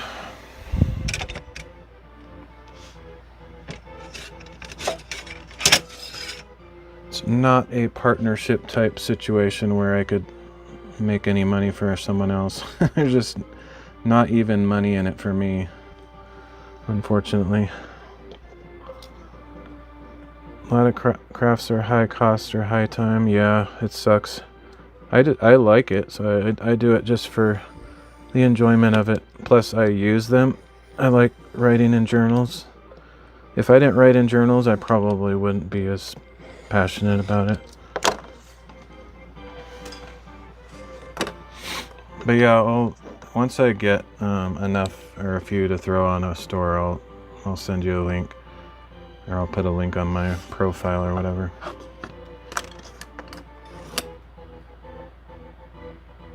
You write all the time? Nice. That's cool. Yeah, that's pretty rare for guys to do that. What kind of stuff do you write? Do you write like, we've probably talked about this before, but I don't remember. Do you write like fiction or your personal like journal type thoughts or something else? That's pretty rare for guys. I've met very few that do that. Okay, so this is 11.2. We're actually really close to being big enough here. I'm going to cut it down to 11.1 because it's not quite square. It has to be square. That's crucial.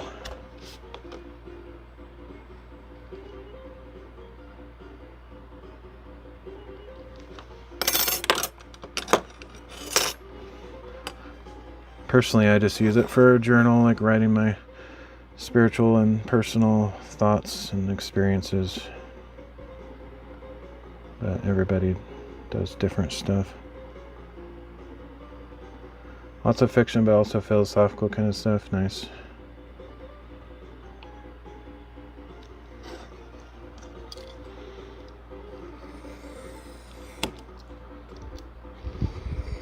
Yeah, we're gonna go slightly shorter than my normal on this book board, which won't make any difference really. It's just not my normal. So instead of 11.3, we're going to go 11.1.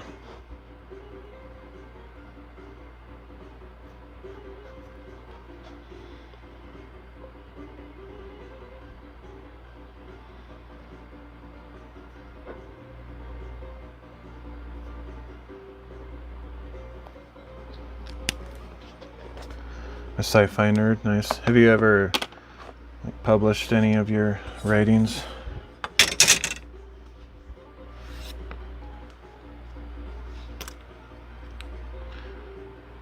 I mean, we've been talking so long, we've probably had this conversation before, but my memory is garbage, so main topic is inner earth.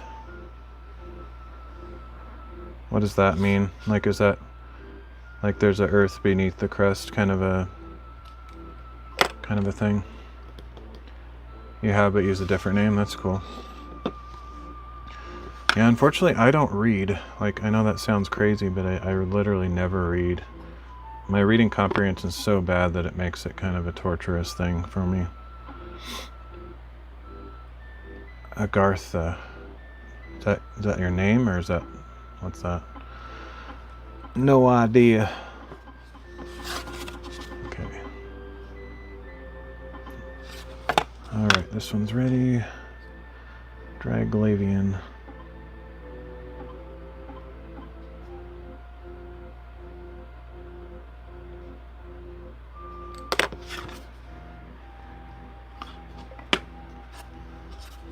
Agartha is Inner Earth lore. Oh, okay.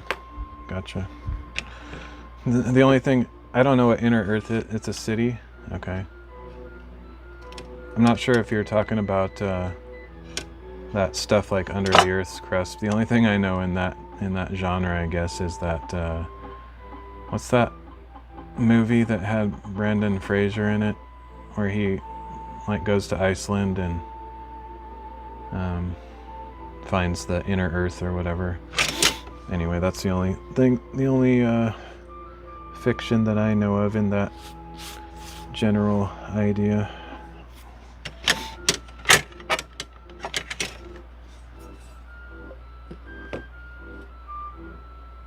Yeah, I knew you wouldn't like it, but that's the only one I personally know about.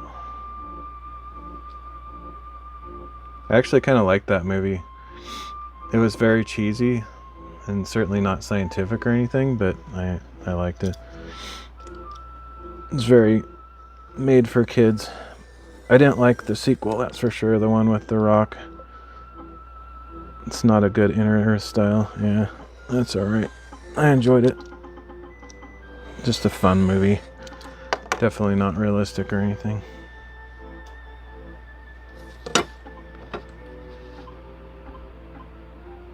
I liked the Iceland girl. She was kind of cool. Kind of cute.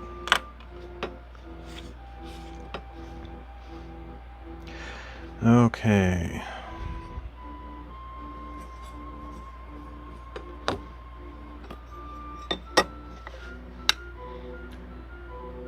If you like it, you may like Real Inner Earth. Possibly. I mean, I enjoy sci-fi movies as long as they're not too...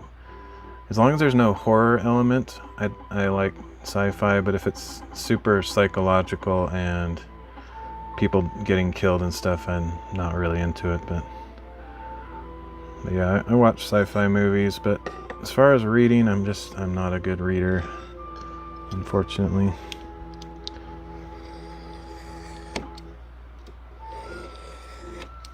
My friend is really into sci-fi. Well, actually more fantasy, but yeah, sci-fi also. He reads a lot of books. I've never been a reader, though. I did the bare minimum of reading in school that you have to do. Once I got out of school, I'm like, nope, I'm done. I've read some theology books. That's about all I can handle. And I read the Bible, but I mostly do like audio Bible because I just can't stand reading. Okay, so we got 11.1 going this way.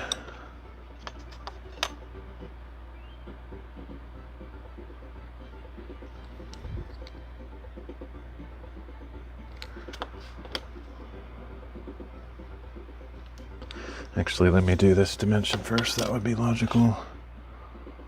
13.8.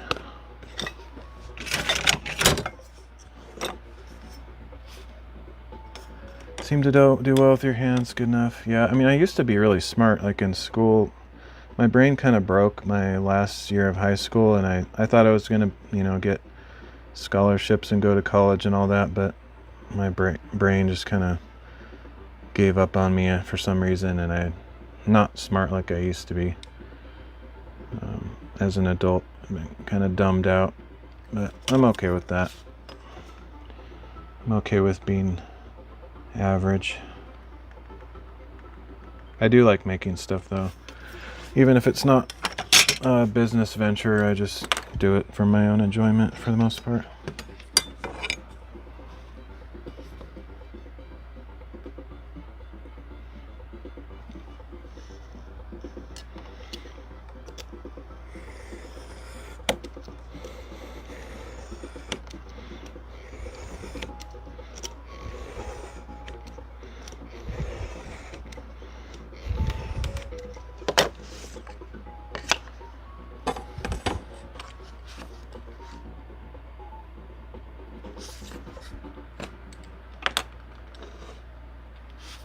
I'm 40 and drank, smoked weed. You have no idea what breaking down is.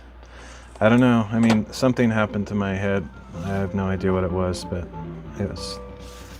I took a major tank on my intelligence, that's for sure.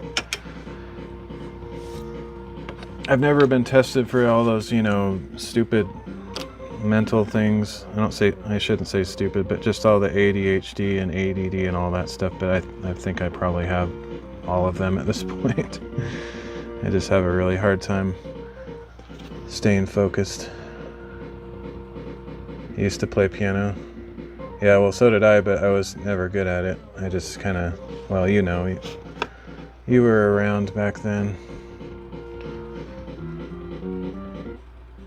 11.1.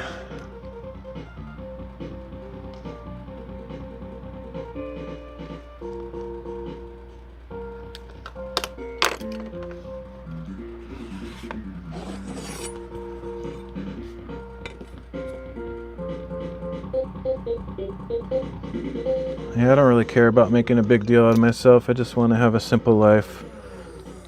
Not interested in conquering the world or making a big name for myself.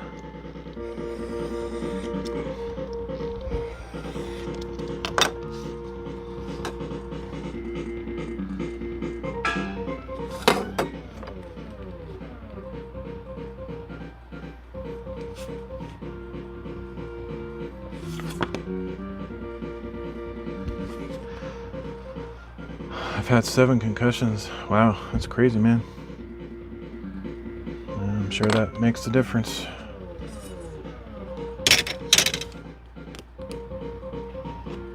For me, it's just bad health, and I don't eat or sleep well, so it's just kind of a cumulative, lifelong effect.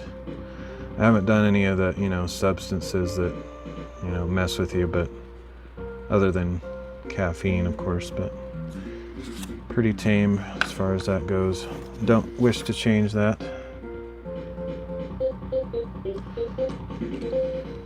All right.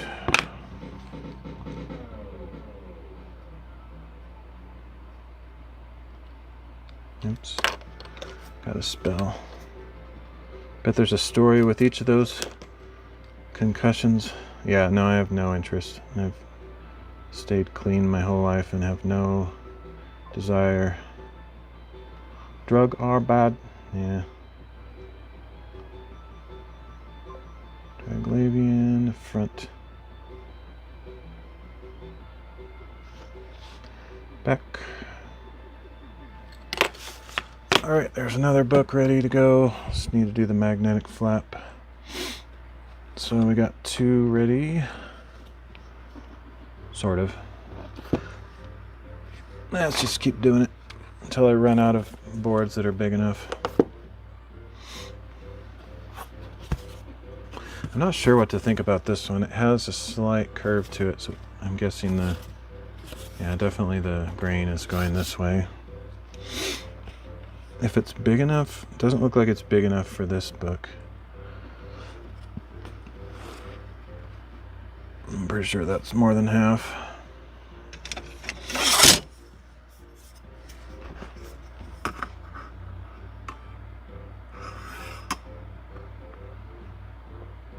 Yep, okay. So that's not a good candidate. I wonder if I have any books that are a little bit shorter. Probably not.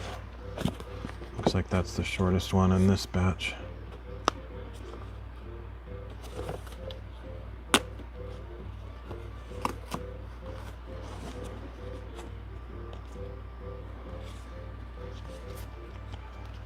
Can fix the curve. Which curve are you talking about? All right. I mean, I could take a risk and do it cross screen, but I don't really like to do that. It's not a good idea.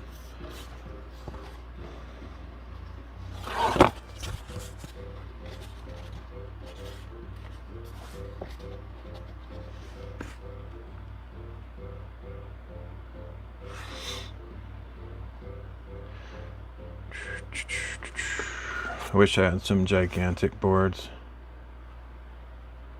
You said the board had a curve? Oh, yeah. It's because it's treated differently. It has this glossy finish on this side, and this side is matte, just like a standard matte board. That's why. So if it has the same treatment on both sides, it's generally pretty neutral, but yeah, it's hard to deal with these kind that have the different surface tensions on them. It's a very, it looks pretty much flat, but it just has a very slight bowing, and usually I just kind of bend them the opposite way.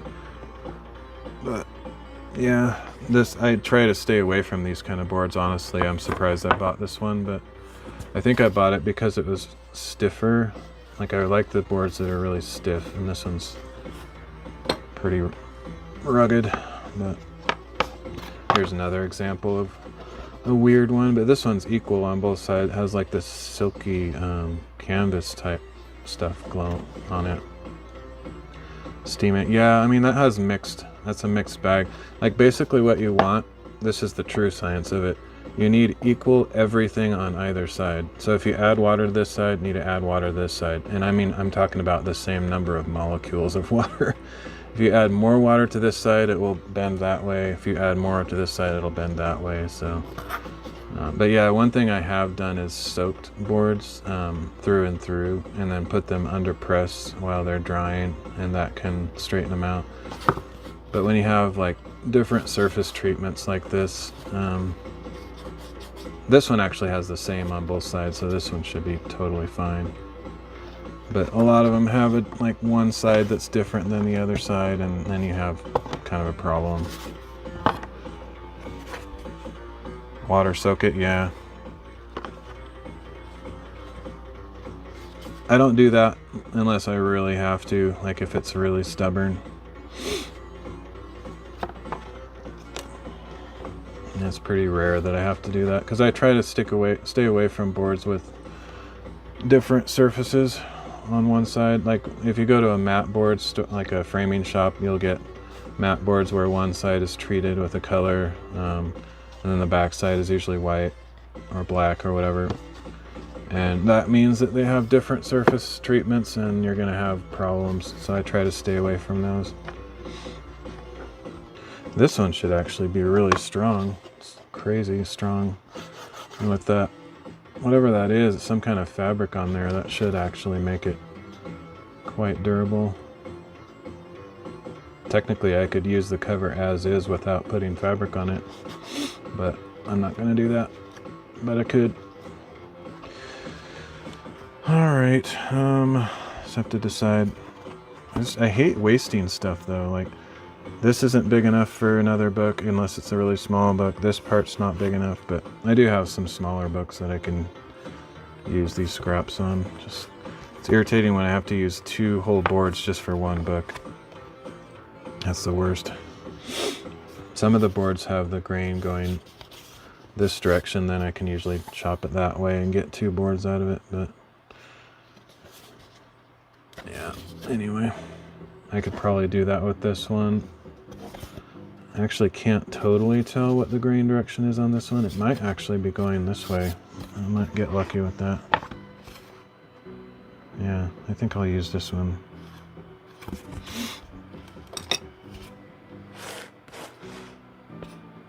All right.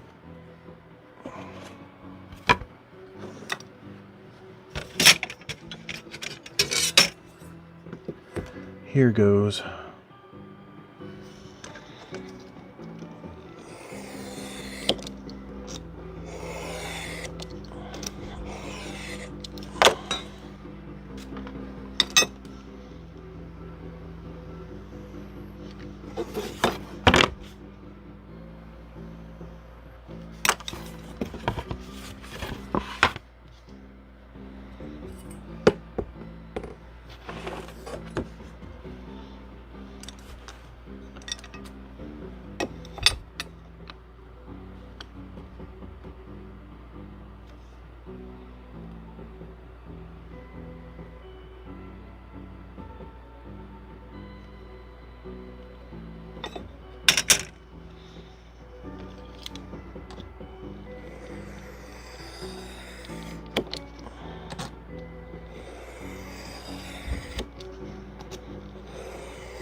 Okay, next.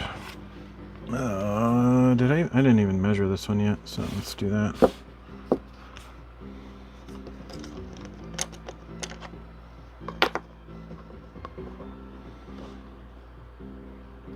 Yeah, the thing that I have to deal even more with, like warping paper, and it's very challenging, is marbled paper. That's the really difficult stuff as far as keeping your paper flat. A lot of people that do marble paper use this kind of plastic stuff that doesn't warp, but I don't like using that stuff. Prefer just, it's really expensive too, and so I use normal cotton or whatever cellulose paper, and that stuff just warps like crazy when you get it wet for the marbling. Okay, we got 11.95. But there's tricks to kind of deal with it.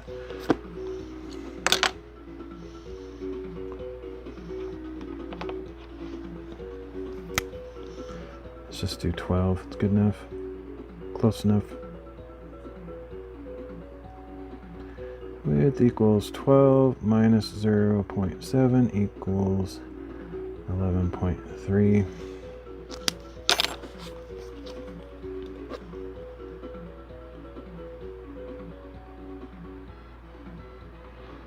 $13.5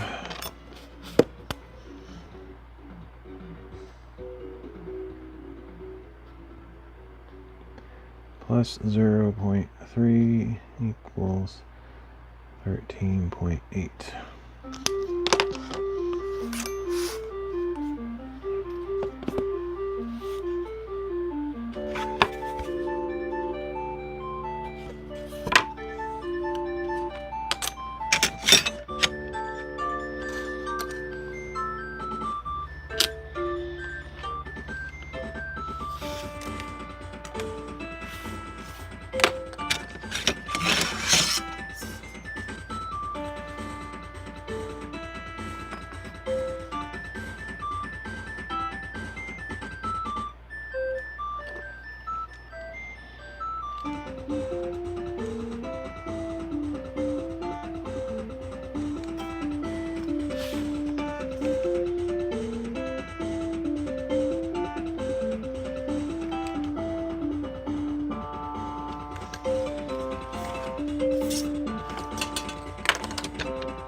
Yeah, this does have a Sega. It's either Sega or a Super Nintendo, so it's probably Sega. It's annoying, it should tell me here, but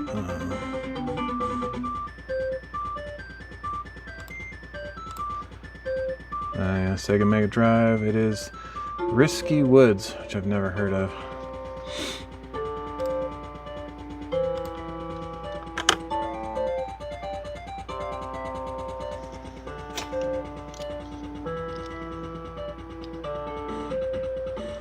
Let's see, I need to cut that the other way.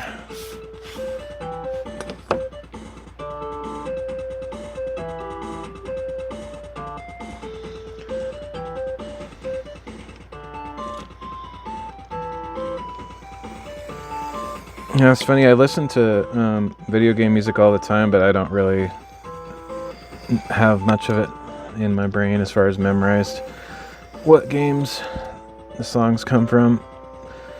I've always been that way. Like, I know what kind of music I like, but I don't really care about who made it.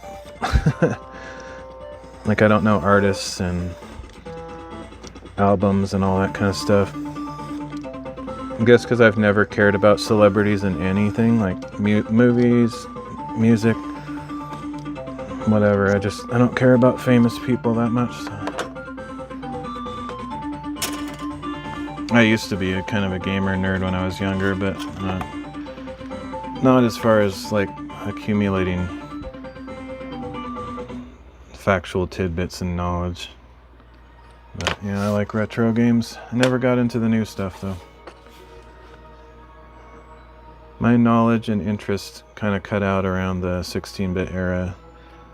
Although I did have a Game Boy Advance and a Nintendo DS. But as far as like consoles, home consoles, I never got into like anything after 16-bit. Certain minimalism that I like about chiptune, yeah. For me, it's like the memories that it summons up, just like a good time in my life when the world was a simpler place and everything was more innocent. Good times. Thanks for the ice cream. Let's see, what am I doing here? Width 11.3.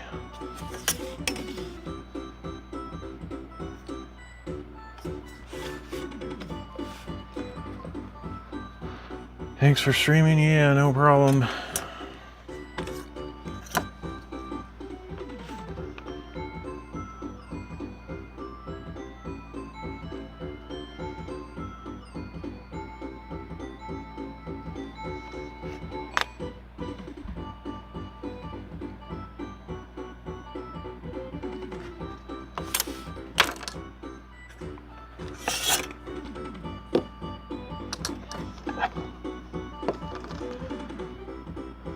Hey, Elon Satoshi. Thanks for the lemon.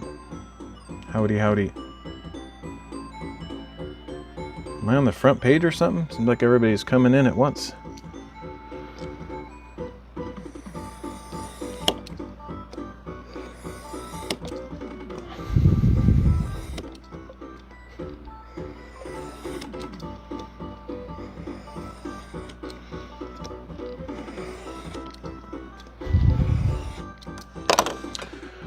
Okay.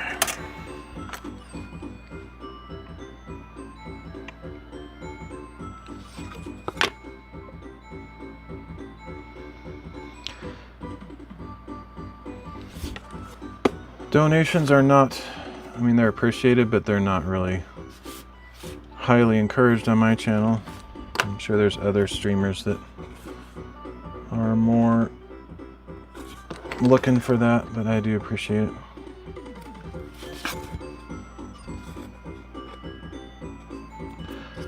Okay, let's see. Didn't get quite a straight cut on there, but we'll just deal with it. This is a free viewing for everyone. I don't know, you have to tell me what you need help with. Okay, 11.3.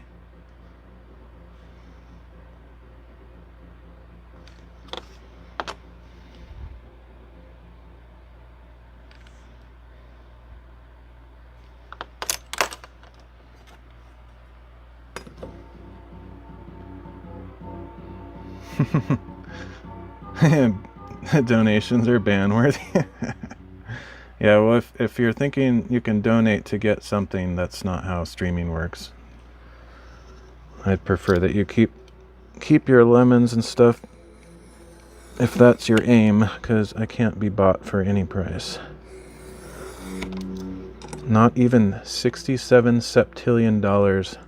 It would not get a response as far as dance, monkey dance.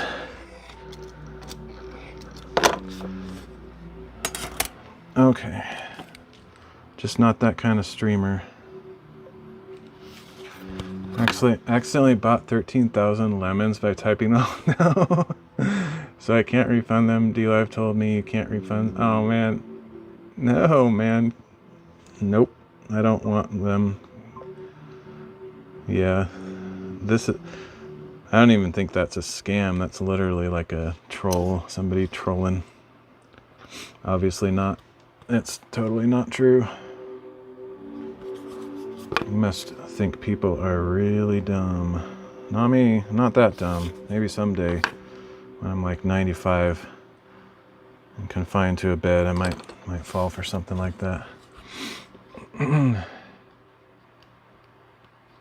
No. The answer is no.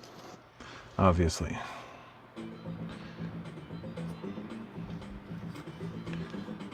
I've been on D-Live for 6 years, not new to this game.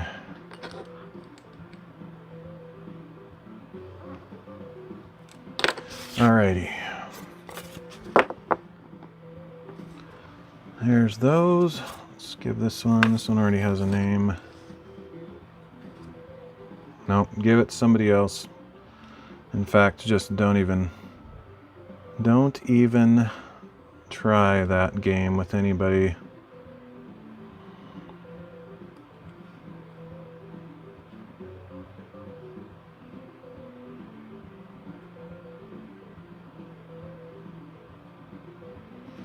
Zechariah. Let's make that the back. Yeah, give it to Lilac.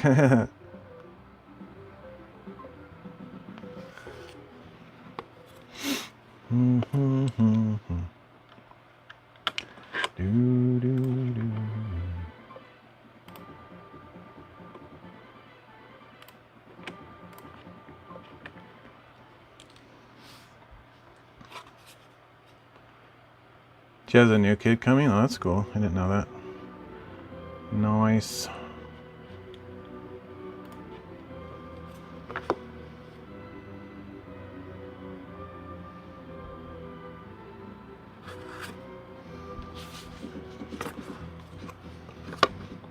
Did she already have kids, or is that her first?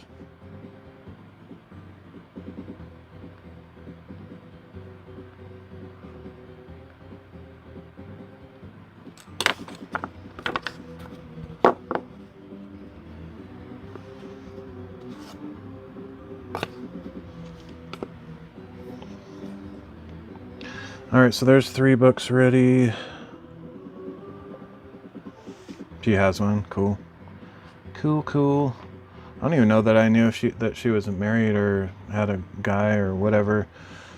I don't spend a lot of time watching streams anymore, so I'm kind of out of the loop with everybody.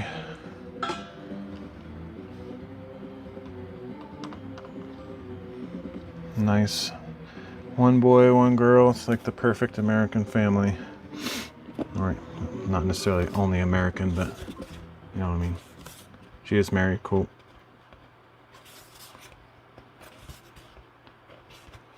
All right.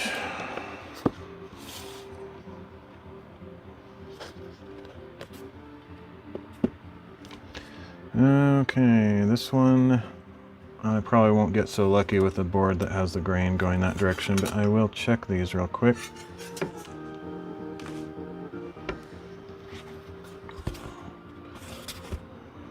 That one I think is going lengthwise. Sometimes it's a little bit hard to tell. I'm pretty sure that's lengthwise.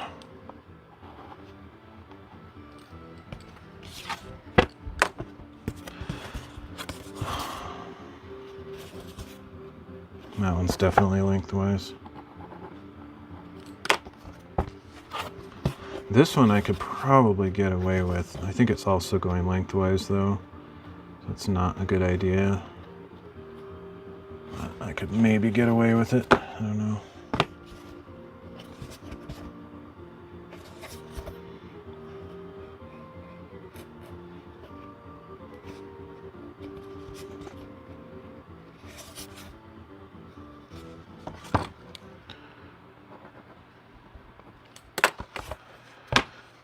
Okay, and then I don't know. Flex shows you the grain, yeah, whichever one is easier. You can also sometimes see it by shining a light at a very shallow angle, and you can kind of see the grains. If it was paper, it's a lot easier to tell, but these boards are... I've already double plied these, so they're very thick. It's kind of hard to tell sometimes.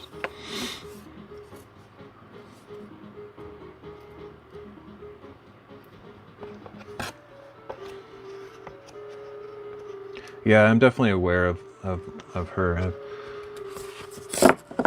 I've been on D-Live for 6 years, so anyone that's been around for a long time, I'm at least aware of them, whether I watch their stream regularly or not. I kind of stopped watching streams for the most part couple years ago. So there's a couple people that I still watch on occasion, like Kamehame Dukin. I watch his stream here and there, and I can't even really think of anybody right now. But most of the people that I watch aren't on DLive anymore. I probably have like 5 or so streamers that I watch on rare occasion. Like usually when I'm sitting down to eat food, I'll check to see if anybody's on, and occasionally watch somebody.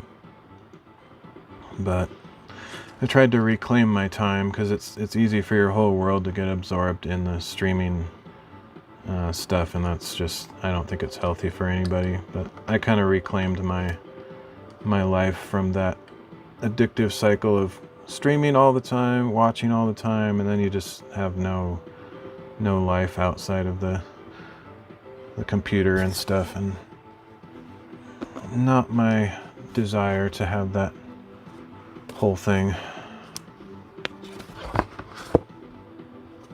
But I did kind of lose the whole community aspect when I stopped doing that, because generally people only talk to you if you watch their stream for the most part. So I lost a lot of connections when I started just doing my own thing, but I'm okay with that.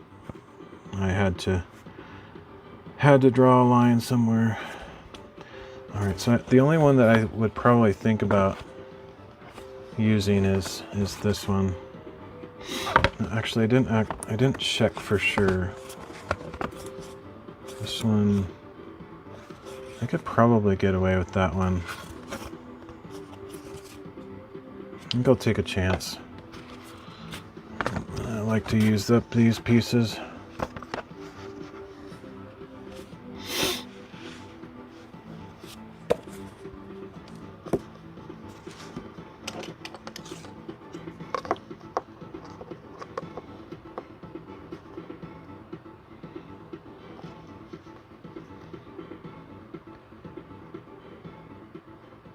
$11.9.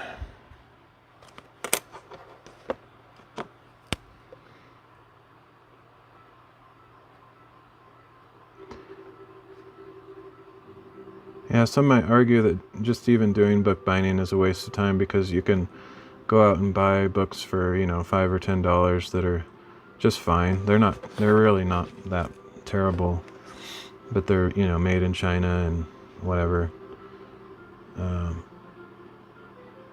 But I just enjoy it. So while it kind of is a waste of time, like I can't make money out of it, it's relaxing, I guess.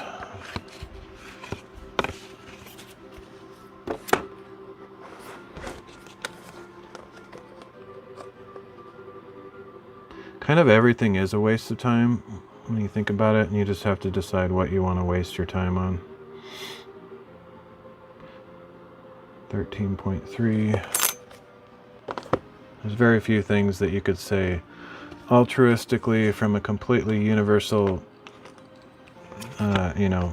beyond this world standard are not a waste of time. There's very few of those things. Obviously, relationships, spending time with friends and family, that's never a waste of time. For me, spiritual things are not a waste of time. But I could probably count on 2 hands the things. I mean, it's kind of like there's categories of things that are not a waste of time, and then anything within those categories is not a waste of time.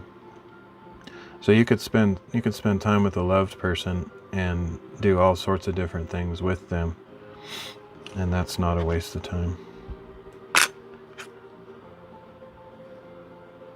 But I'm just one guy talking, and everybody has a different point of view. Oh, I just got distracted on what I was doing. You can make money if you want to, you'll never be a millionaire. But yeah, money doesn't matter to me. And I don't want money to matter. I just need enough to survive. Well, I did measure it, I just didn't write it down. It was 13.3.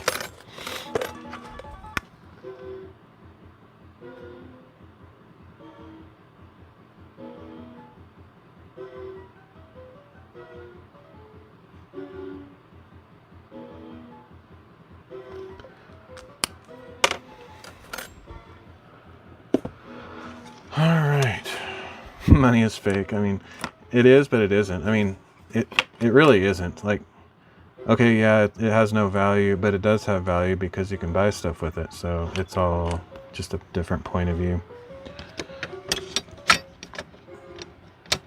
I don't really care. I'm not really interested in what this world has to offer. I'm banking on the next world. Positive aspect of this is that everyone has dignity no matter what you've done or said. God cares for you if God cares for you. Yep. Yep, God does care. And that's what it's all about for me.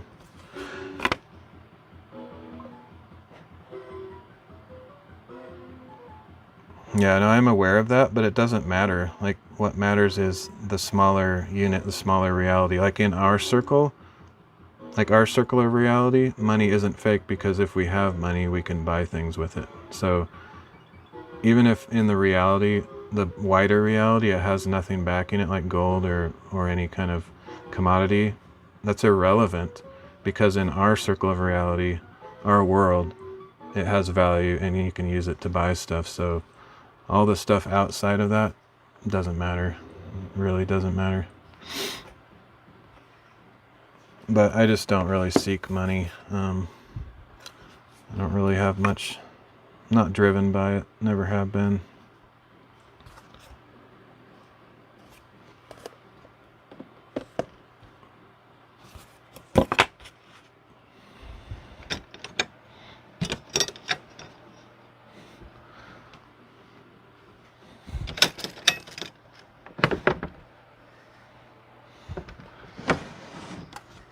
Where did I put my, I don't see my square. I must have put it in my drawer, but I don't see it in the drawer either.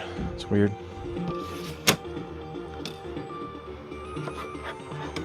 It's disappeared. It's a lot hard to put your food on the table by explaining to the plate that fractional reserve banking is an imaginary concept. Yeah. Yeah, it doesn't, it's all meaningless rhetoric, really. To argue that money has no value is irrelevant to the common man. The only time any of that has any meaning is if you're ultra rich. The rest of us regular folk have to get money, worry about it to some degree. Try to make ends meet. That's weird. I don't even know where I put that. It's not under here, is it? What? It's probably right in front of my face, but... what in the world? It's gotta be in my drawer. Oh, I put it behind me, okay. There it is.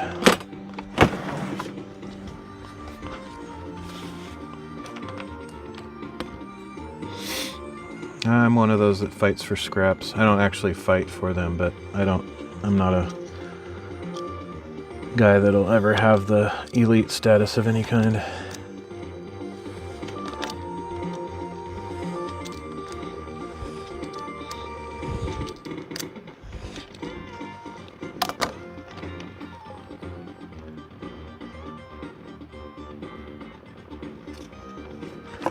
Alrighty.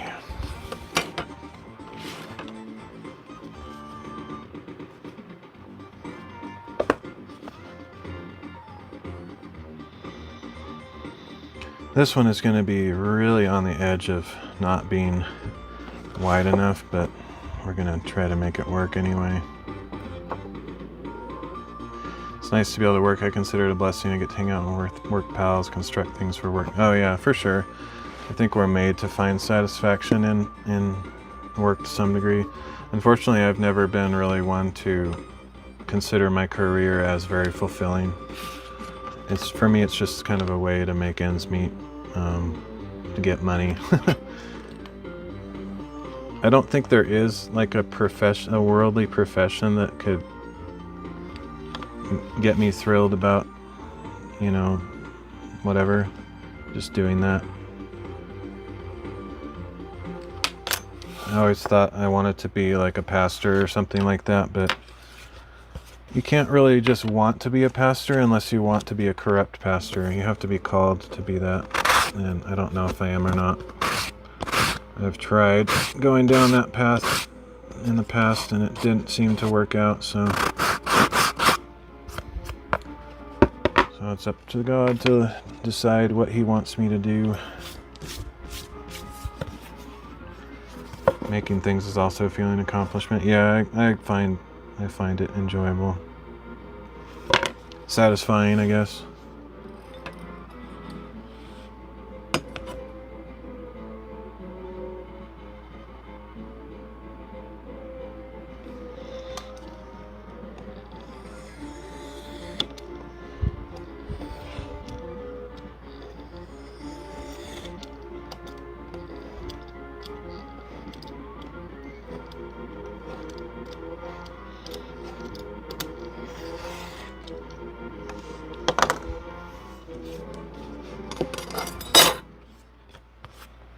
This one's going to be a little bit weird. There's like a bend in it. I didn't even see that on this side. It's actually pretty messed up. I don't know if I can use it on this book unless I take a pretty big chunk out of the spine, which I might be willing to do. There's quite a bit of leeway on that measurement, so I'll have to cut all of that off. I should have turned it over. I just work with numbers now and I hate it all. I thought you were kind of retired or something. Okay, 10.75.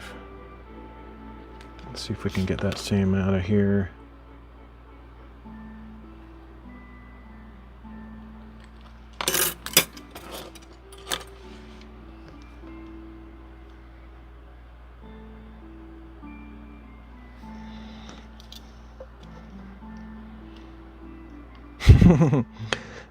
Rumor has it there's a number after 9, but I have my doubts. My good times is my working part-time at a mom and pop store. Nice. Yeah, I applied at a bunch of stores like that, but nobody will hire me for some strange reason. It's hard to break into the small town employment. Like if you're not established in the community, they seem to want to hire somebody they already know, so it's kind of like about who you know already. At least that's my theory.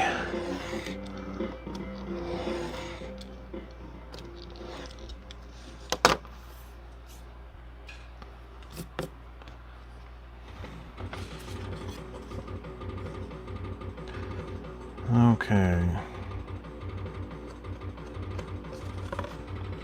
I am retired, but I can't just sit home and internet. Yeah. You don't have hobbies? Like I would love it. If I could retire, I would hike all the time. I would do more hobbies than I already do. I don't think I'd have a problem with it. But it's not for everybody, obviously.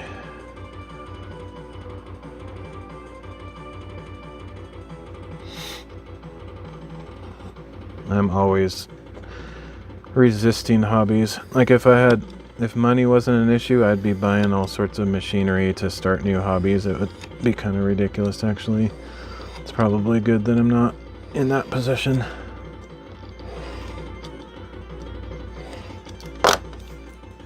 Okay. You have hobbies? Is it just not enough for you? Like, not satisfying enough? I mean, community is like paramount, I think, for everybody.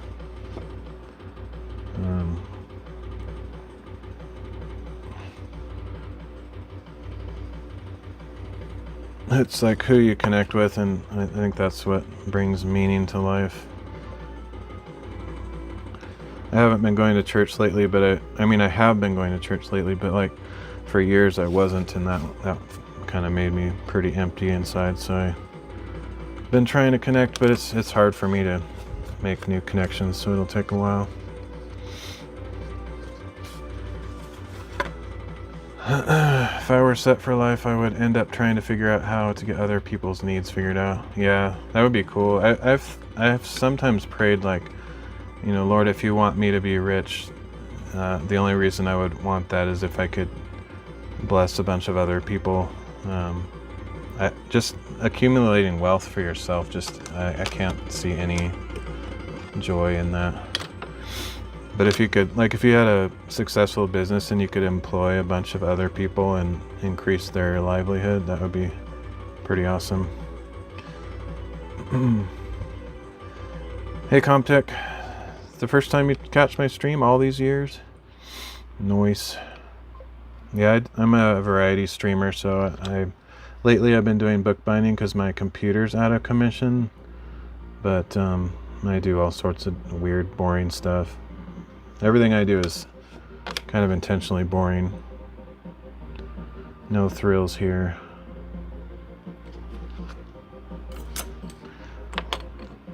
I would be a terrible insurance adjuster. You get your problems fixed and you get your problems fixed, fired. Oh, yeah. Yeah, I would want to not be cruel to people, so I'd probably get fired in that kind of a job.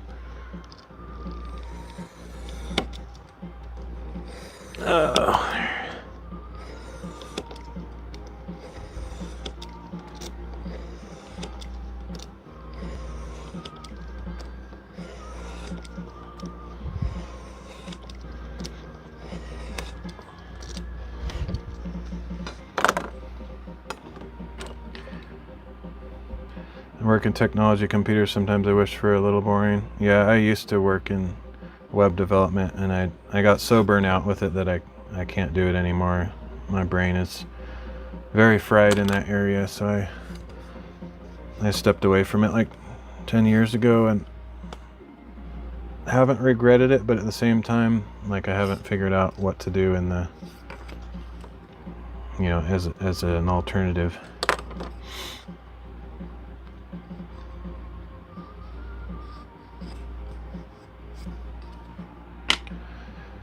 Okay, so need another one of these.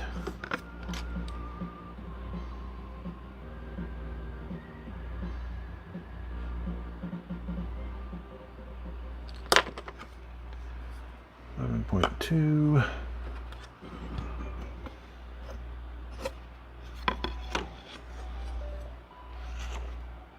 Actually, I don't think it was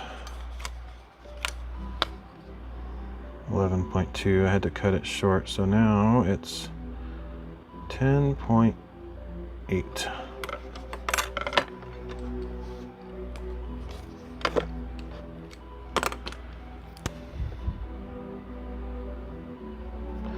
Yeah, for me, it's got to have an eternal purpose, or I am not satisfied with it.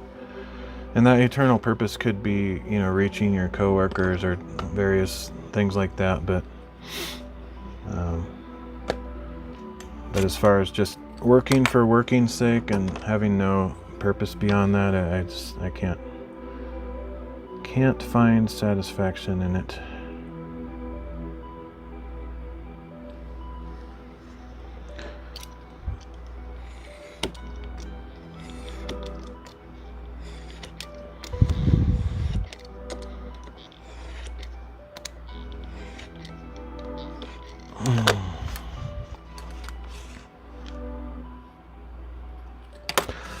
Nor can I dip out of the world, because that for me would have no purpose either.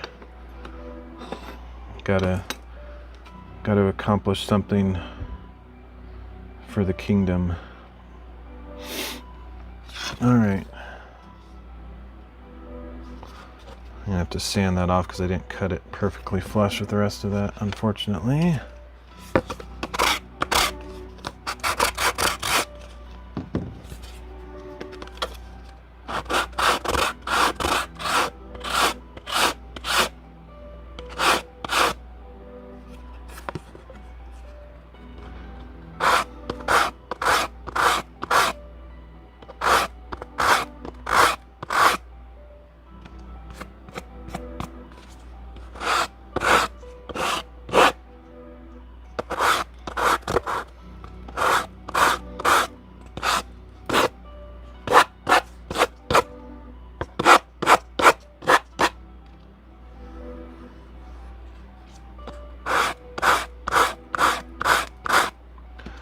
That's pretty good.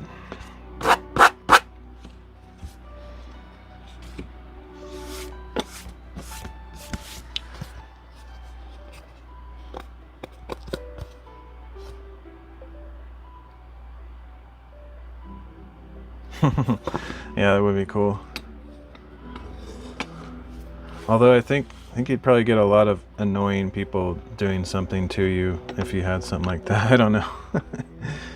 Like I live in Oregon where it's very liberal and people that do stupid stuff. So I don't know if I'd want to have something like that on my house, getting the wrong kind of attention.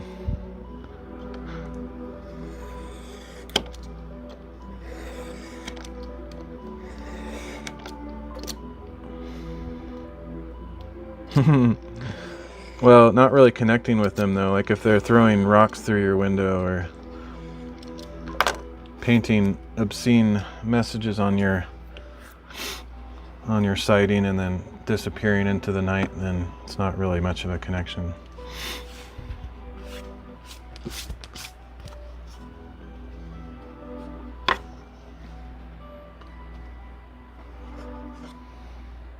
I have been to Vancouver once. I enjoyed going there. I wouldn't want to live in there because I don't like cities anymore, but I enjoyed the visit. It's a very cool place.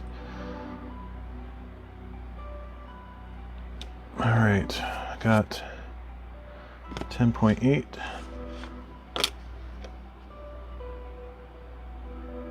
Oh wow, we can barely get 10.8 out of this one.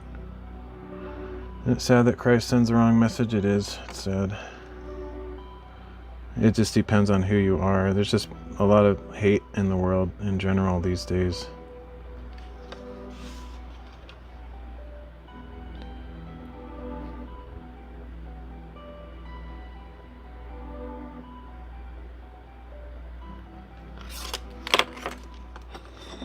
I could get away with having a sign like that because I live out in the country, but when I lived in Portland, that would not be a good idea. Not so much.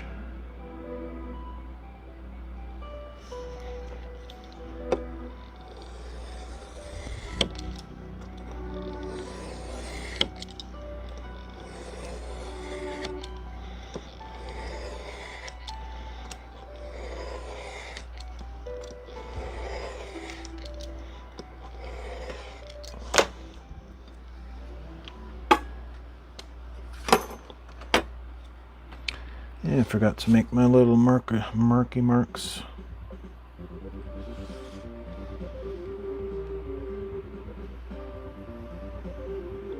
Well, they associate a certain message with certain words is the problem. But yeah, he himself doesn't send the wrong message.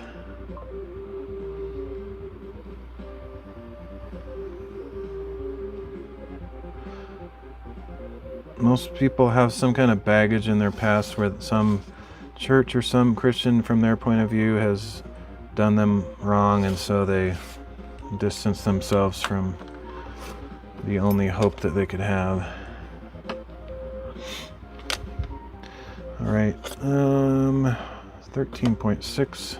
The point of this is not that Christians are perfect though, they never were. So they're getting the wrong message. Nobody's perfect.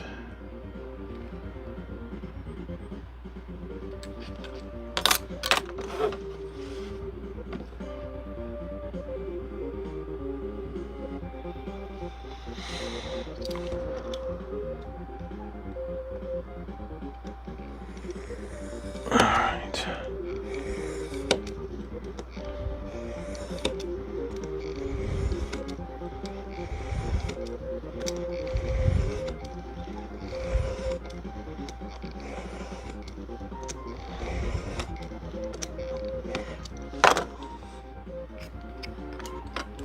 Not actually sure about the grain direction. I'm going to put the arrow there just because that's what I'm going to do.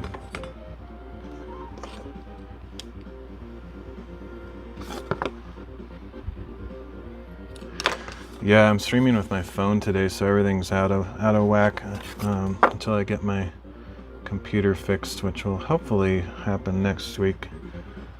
But I'm not really wanting to get into streaming constantly like I used to. The only reason I am now is because without my normal desktop setup, I can't work on important projects that I need to be working on, because I don't have access to all my files and stuff.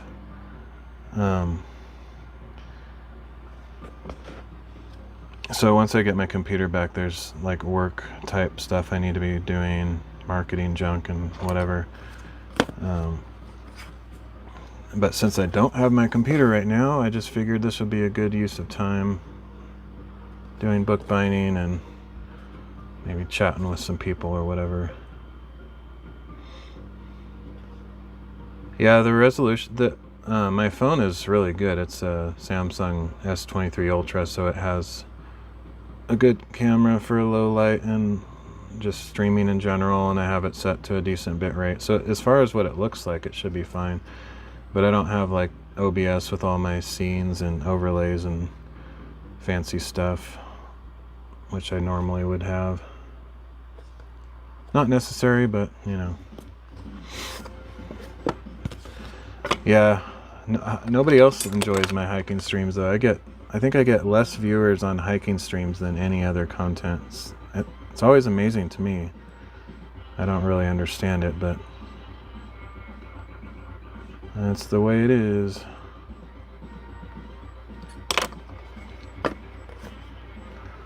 Alright, there's another one. This one's going to be, these next two are going to be a little bit more challenging because they're a lot bigger, so I don't think I'll be able to fudge using scraps. I'll have to use full boards for these. Thanks for the follow, CompTech.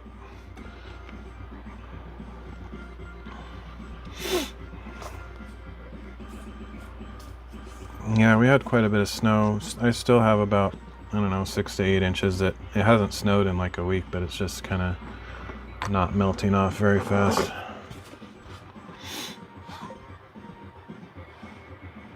Yeah, I did it like 2 years ago. I really got into snowshoeing more and putting on my spikes and stuff, and I loved it. But right now, the only reason I'm not out there for the most part is I just don't have money for gas to drive places. Otherwise, I'd probably be out there in the winter even.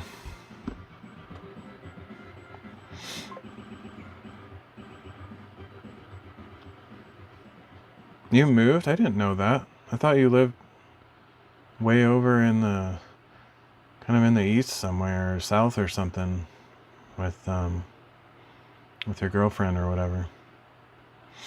I guess I'm out of the loop. I mean, I knew you were originally from here,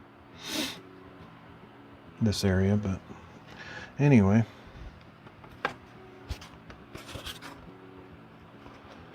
Oh, this sucks. Then you have to use 2 whole boards just for this one book. Michigan, okay.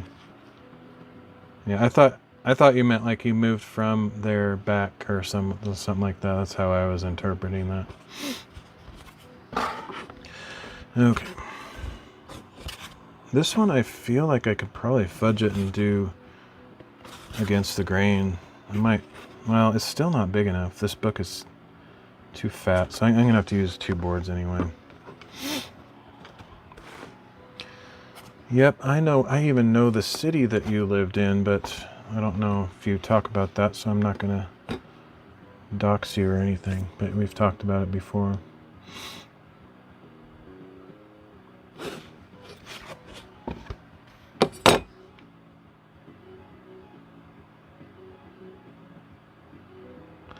Let's see, I could probably just leave that surface on there. That'd be fine. It's very straight already.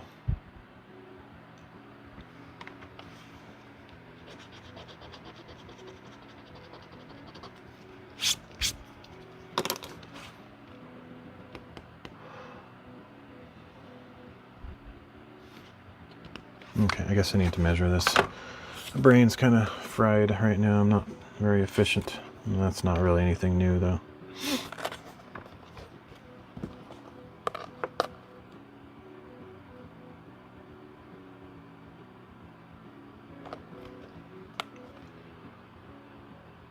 14.4, just like the modems. Width equals 14.4.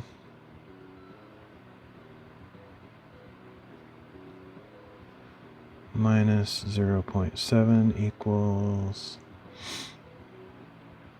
13.7.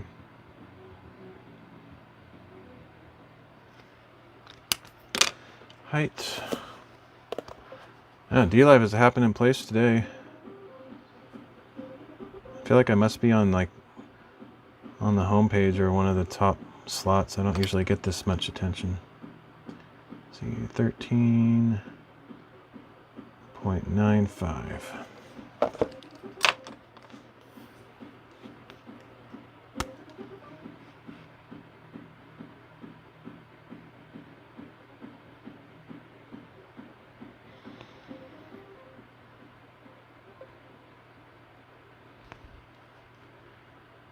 Yeah, mine was less than that too. I had a really small class.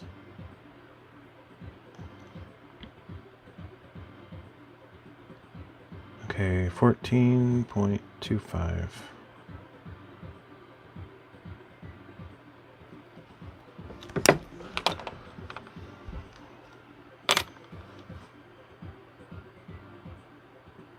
Okay. Sort of like group study for me. You do your crafts while I do my homework or something. We all win. That's cool. I like that because that's what my high school buddies and I used to do.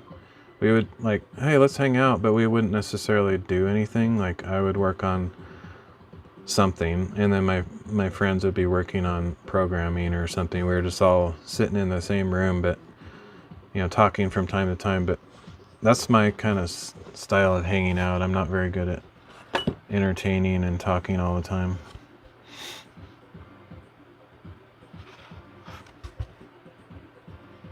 Okay, I guess I'll honor the grain direction since I can. Looks like I need to cut the side though. This side's decent. So I'll use that for my base and then cut square off of that.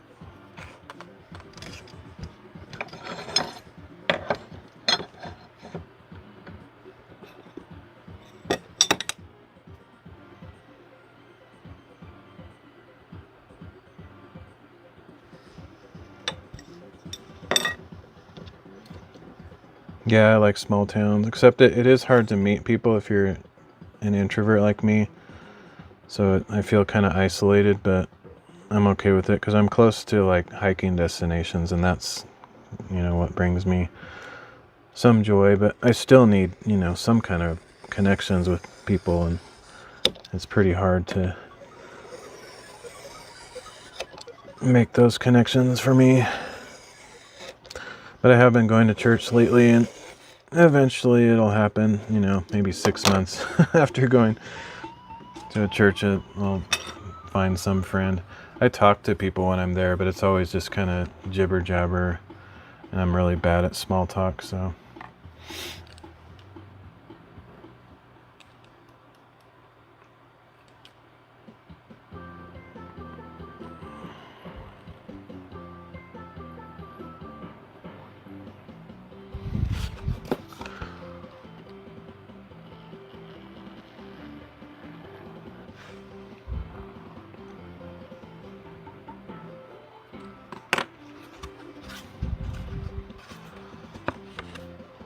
Okay, height is 14.25.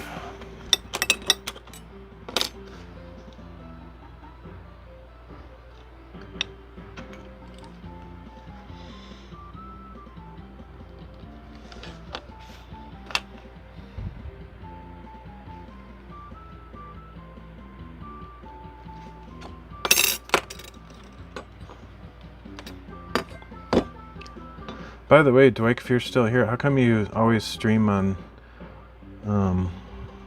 Jamie's channel or whatever? Like, is it just easier, or I always thought that was funny. For a while, I didn't even know that was you.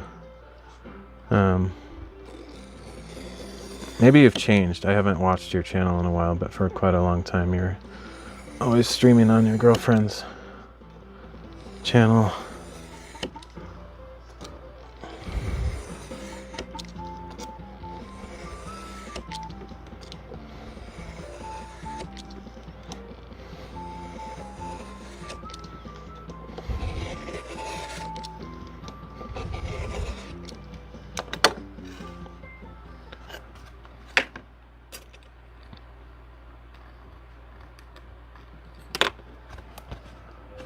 All right, here we go.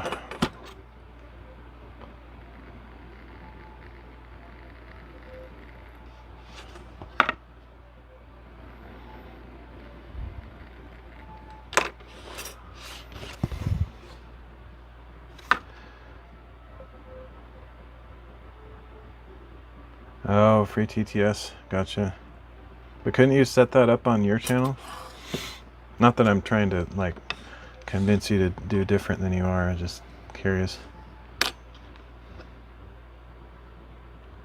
Yeah, technically I have free text-to-speech, but I don't have all those millions of voices because I only use it when I'm doing IRL, so I don't have to watch the screen, and even on IRL I don't always do it because depending on what I'm doing, like if I'm far away from the camera, sometimes I use it, but if I'm holding it, I can just look at it.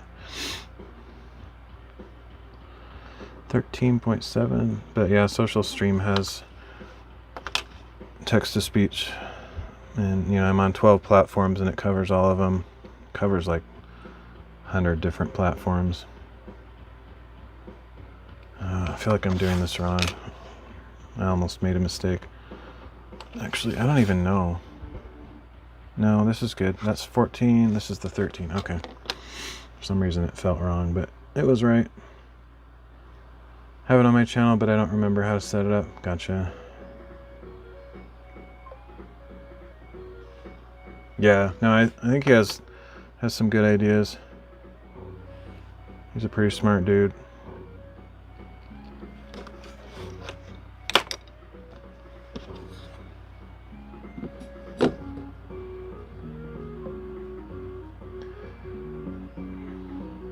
I'm lazy for a lot of stuff.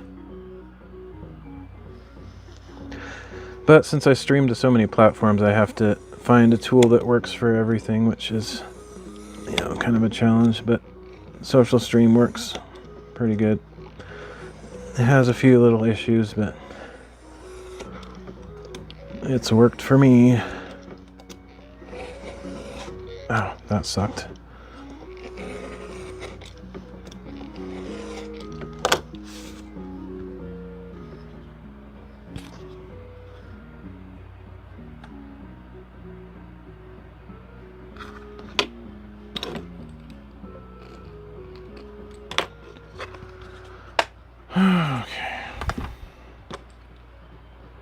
The cool thing is that the developer of it is like very responsive, so if there's some issue, I just go on Discord and he fixes it like within 15 minutes. It's ridiculous. He must be using AI development because I know he's really smart, but I don't understand. Sometimes he almost fixes it before I finish writing my sentence. It's just crazy. I don't think he sleeps much though. At least that's my impression. Alright, there we go. McDaffrey. That's a good name.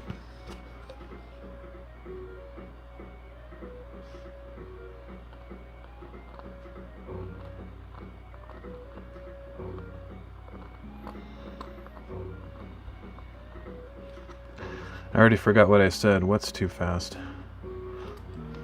Oh, you lost me on that one. But I probably said something and that was the perfect response, but I forgot what I said. Oh, AI, yeah. The only reason I use AI is for development, because I hate coding anymore. And it's kind of the only way I can do that at all, so otherwise I kind of feel the same way. I prefer it was never invented, but now that it's here, it's not going to go away. Sadly.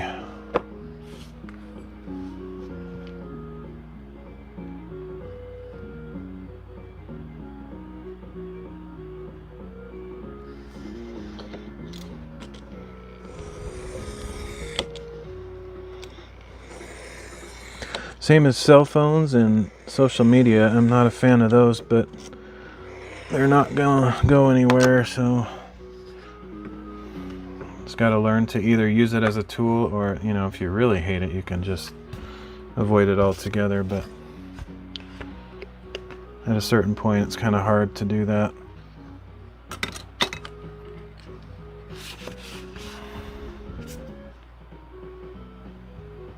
I wish it would go away. I can't see any situation or scenario where AI would just like, they would just decide, oh, that was a fun trend, let's just get rid of that now. I can't see that happening, but it makes people too much money. The elites make too much money from it. They're not going to let it go away. He lost a few dollars. Bummer.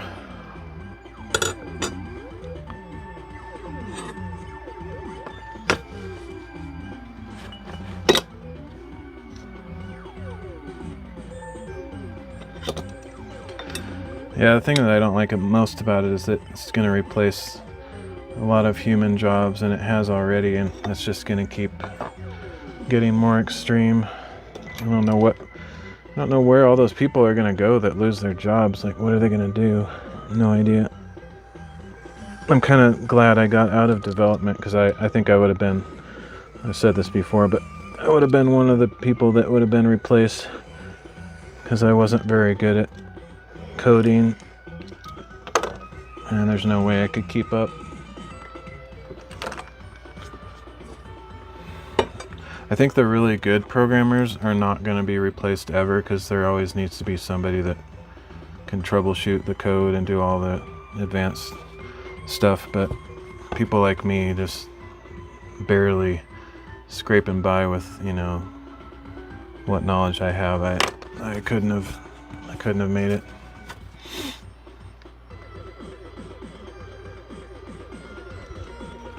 I don't know what UBI is, but all right. Width is 14.4.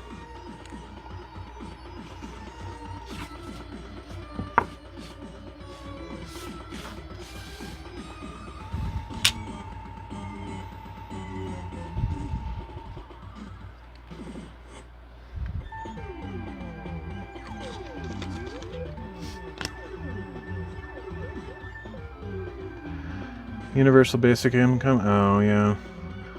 Well, some people swear by that. I don't like it personally, really, but I don't know what to think about it. I think don't they have that in Finland or something? Yeah, I don't really like the idea. It would be, I mean, it seems like it would just make a bunch of lazy people. Like, if it was enough to live off of, what's the motivation to work, like, just a welfare state.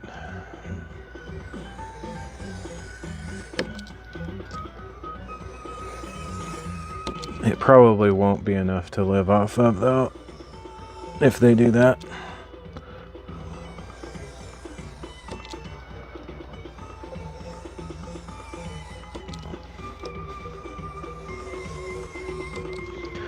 And then the people that are relying on the government would be easy to control, of course.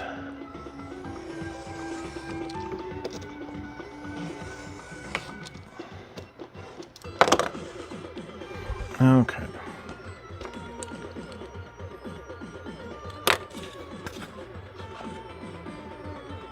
It'll be just enough. Yeah, I don't know. I doubt it'll be enough. Unless they figure out a way to get rid of inflation and greed and stuff, it'll get manipulated just like everything else.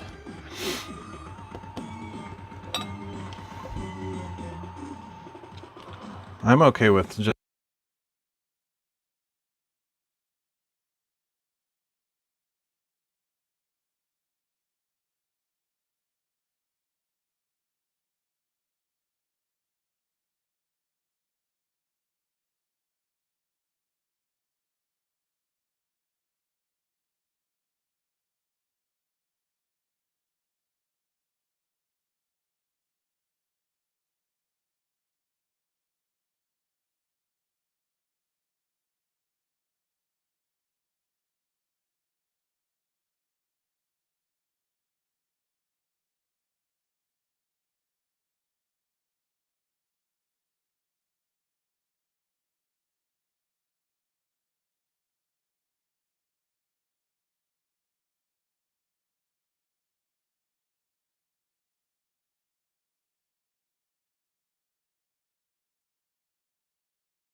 Can you hear me now? No, just the that's one of the bugs on Social Stream. It sometimes like repeats old messages. I don't know what the cause is. Cool. Yeah, it's cool. This is a really cool mic. It comes with 2 inputs and one receiver. I mean 2 transmitters and 1 receiver, and this goes in my phone, and so I can just switch them out. And then this one's supposedly charging, although I should probably plug this in to be safe because I haven't charged it in a long time. Yeah, it was like $80 or $90, way cheaper than like the DJI and the Rode wireless mic, or Rode Wireless Go, whatever it's called. I'm pretty happy with it. That's the first time it's run out though. I wonder if maybe just this case wasn't charged. I've probably been streaming for a long time. That's probably why. Let's see, how long have I been going? I don't even know.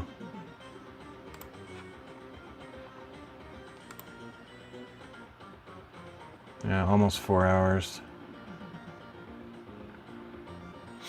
Anyway, thanks for telling me though. I would have not known, because I wish there was some beep on it. Like I wish it would start beeping when it's about to go out. That would be nice. But oh well.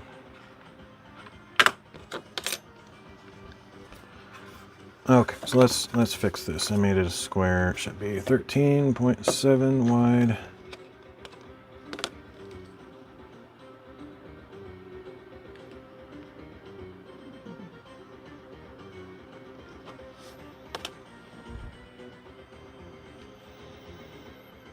I probably won't go too much longer because I should probably go grab something to eat. Didn't feel like I got much done, but cutting boards, it's not very interesting or romantic, but it's one of those steps that needs to be done, and I've done it for 1, 2, 3, 4, 5 books, so that's, it's something. It's not nothing. What's for dinner? I don't know. I hate cooking and I can't afford to eat out right now, so I don't know. Been eating top ramen here and there, and I might make hot dogs or something like that, or French fries and fish sticks. It's got to be pretty simple because I don't like cooking. Sometimes I make tacos. I make tacos a lot, but I get kind of tired of doing it, so probably be something simple.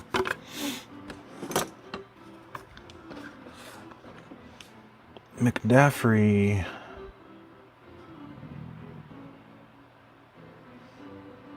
Yeah, I'm not the kind of guy that likes to cook. I pretty much hate it. I've never really been into eggs, and right now they're crazy expensive because of the avian flu or whatever. They're like 3 times their normal price, so I haven't been buying eggs. Pretty much all I use eggs for is occasionally scrambled eggs, but I like to use them when I'm baking cookies on occasion. But I haven't bought them in like a couple months. Actually, let's do this. Back. Hot dogs are banging. I like mustard and onions, but some barbecue sauce. Yeah, I put barbecue sauce on mine too. I go pretty standard though. I don't do sauerkraut or anything. I just use, ketchup, mustard, relish, mayonnaise, and a little barbecue sauce. Yeah, I enjoy cooking a little bit more when I was, married and in a relationship, but just cooking for myself, it's just not fulfilling. It just feels like a waste of time. But yeah, I wish I could enjoy it, but at this point I'm old. It's not likely to turn a new corner and start loving my cooking experience. Alright, so that one is ready. I need to cut all the flaps though, but I don't think I'm going to do that right now. I could, but it's kind of a pain. That is the next step though. I need to cut all the magnet flaps for these, which I have a certain template that I've used. This is kind of my template creator for the curvature I'd like to get this made out of metal or something, but you know, this works. Weird question, and please don't feel pressed. Can we put a face to the voice by turning the camera around?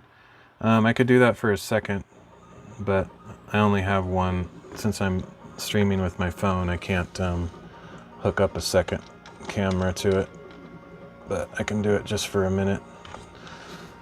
Most of you know my ugly mug, but I don't know if there's much light, but there's your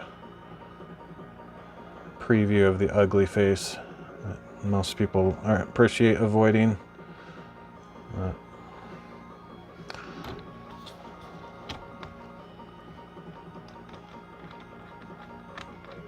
But yeah, I do that normally when I have my, upside down. Oh well, too bad.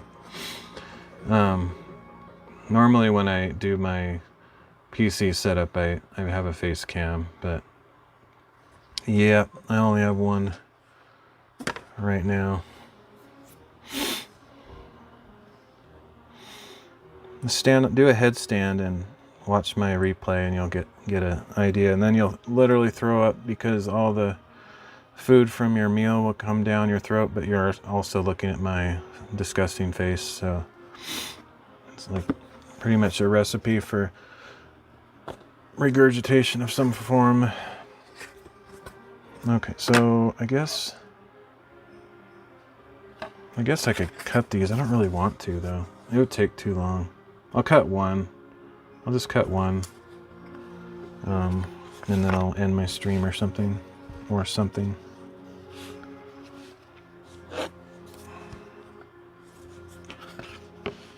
Yeah, some hot dogs too. Nice. Yeah, it's definitely not healthy, but it's easy. The only reason I make hot dogs is because it's easy. I usually have it with like potato salad or macaroni salad, and I just ran out, so it's not going to be very fun, but oh well.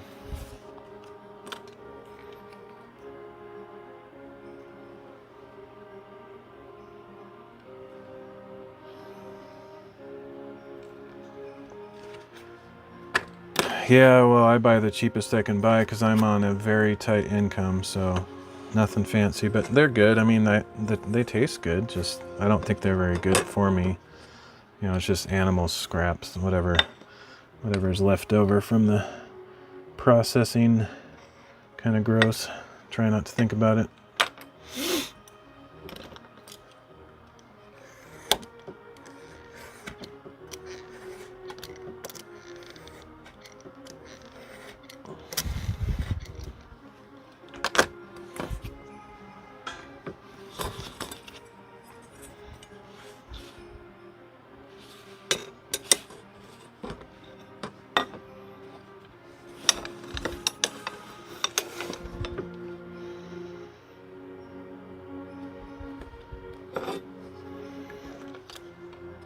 This is difficult to cut these curves on these really thick boards. It's not my favorite thing.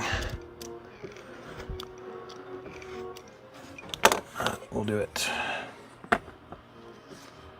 Not questioning what's in the hot dog is a sign of a true American. Yep. I have friends that are, like I have a vegan friend, and when I lived in Portland, you know, vegan and all that stuff is really big, so. But not for me. I'm not like a huge meat eater. Like, I don't eat steaks or anything.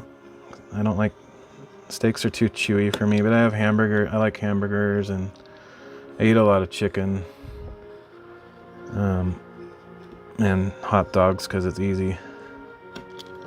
I'm not very health conscious though, so nobody's gonna convince me to get on some crazy diet.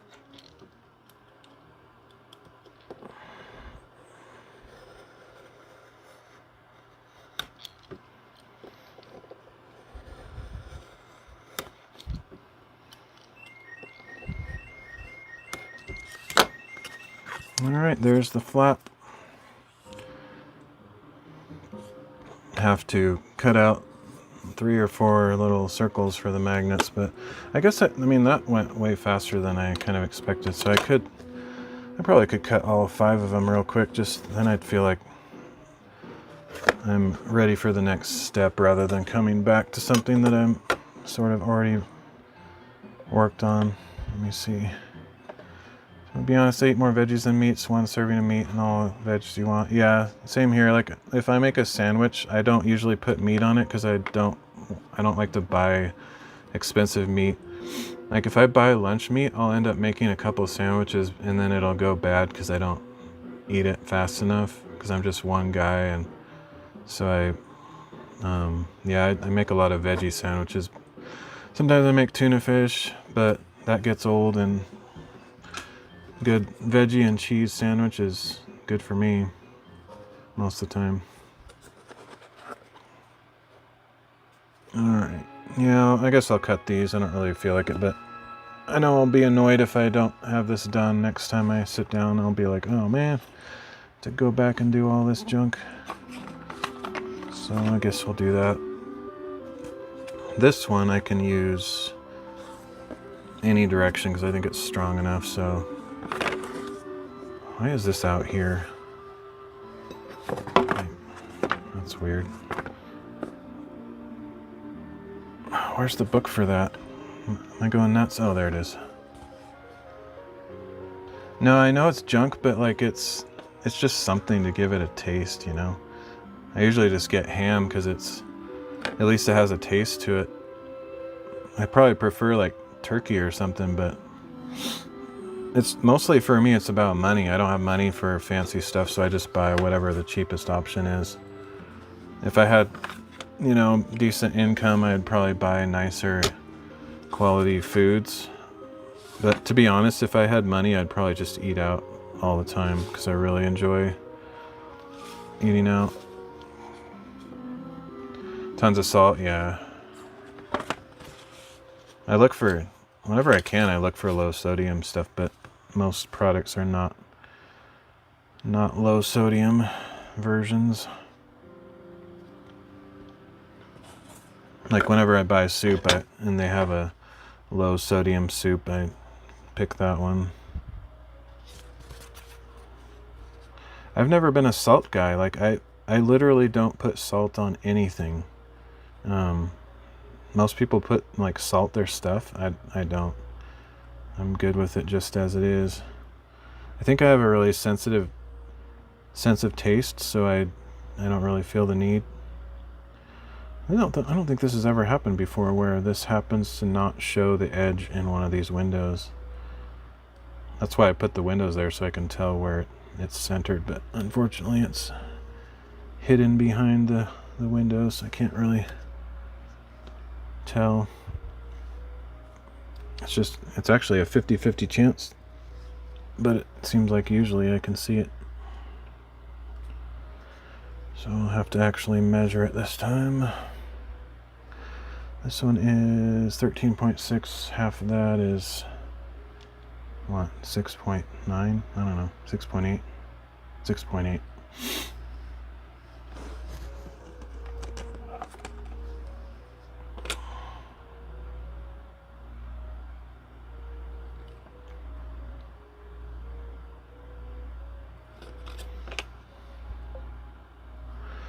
I'm a pepper person. Yeah, same here. I like spicy stuff. Like I love Thai food. That's probably my all-time favorite.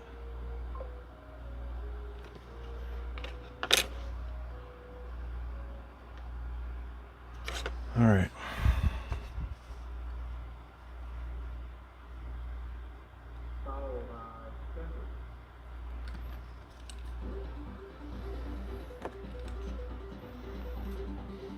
What am I doing?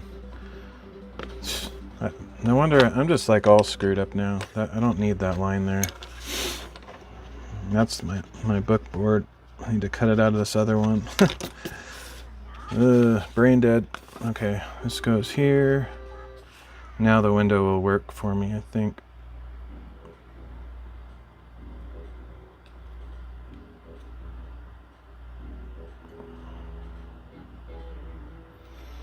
Oh, wait a minute. No, I don't know. I'm not thinking very straight right now for some reason. Okay, just make this line.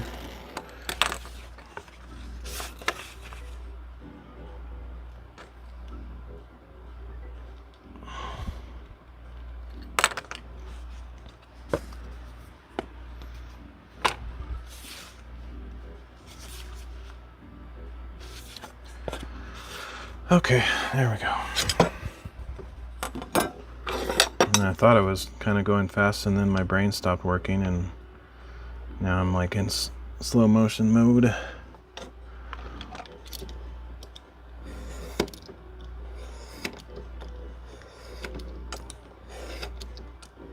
I'll try to get it together and then finish these as quickly as I can and then end the stream. That'll be my plan. If my brain starts getting even worse, like I just can't concentrate, then I'll probably end the stream and call it good.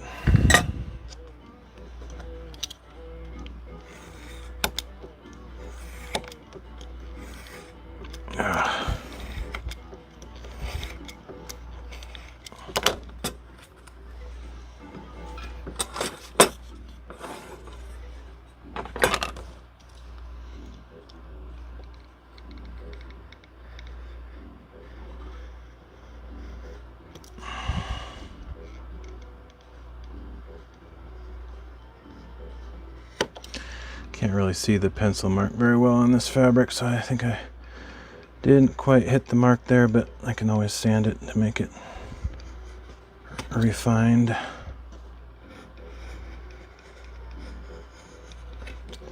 This is the part I have to be the most careful, because if I slipped out of that groove, I could cut myself pretty bad, because I'm applying a lot of pressure to get through that board.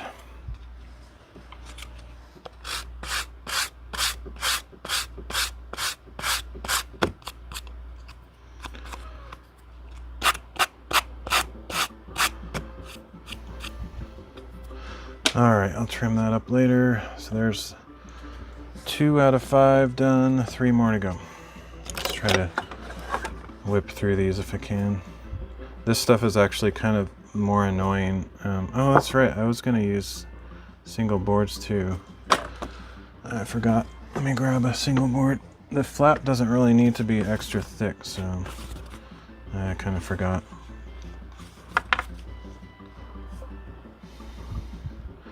Sell these on Etsy. I don't currently sell them anywhere, but I will eventually. And I'll let you know. There's this other site I want to try because it's a little bit more back to basics. Etsy has kind of gotten flooded with a lot of Chinese stuff. They used to have a strict policy about everything has to be handmade, but they kind of got rid of that policy, so now there's just like random, like it's almost like Alibaba or something. There's another site that I saw a video about that I want to check out instead. I just don't remember what it's called. This one's really thin, but I don't know. We'll give it a try.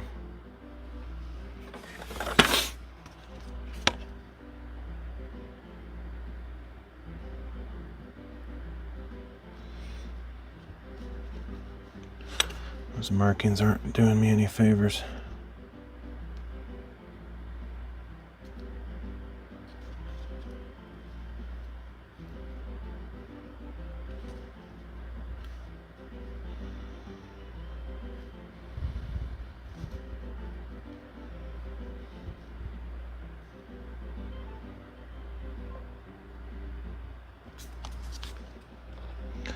I'll need 3 of them.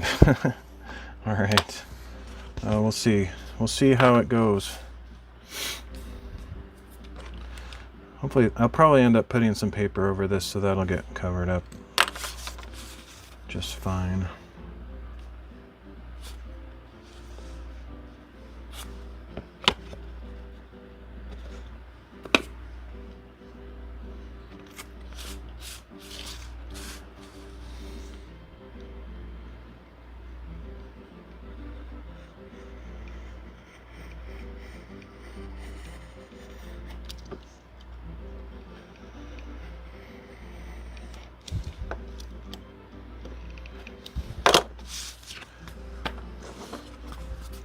Yeah, I don't know if the patterns that I like to make will be popular with anybody. Like I said before, I like bright colors, and probably most people would prefer more muted, less saturated things. So they might not sell that well. You would think so, but if you go on Etsy and those places, you would be surprised. There's actually, and if you just do a search for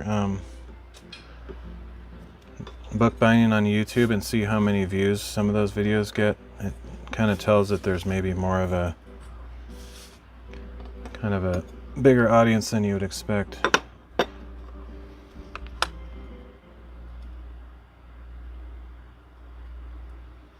But generally, like as far as percentages go, a very small percentage of the population at large does it, but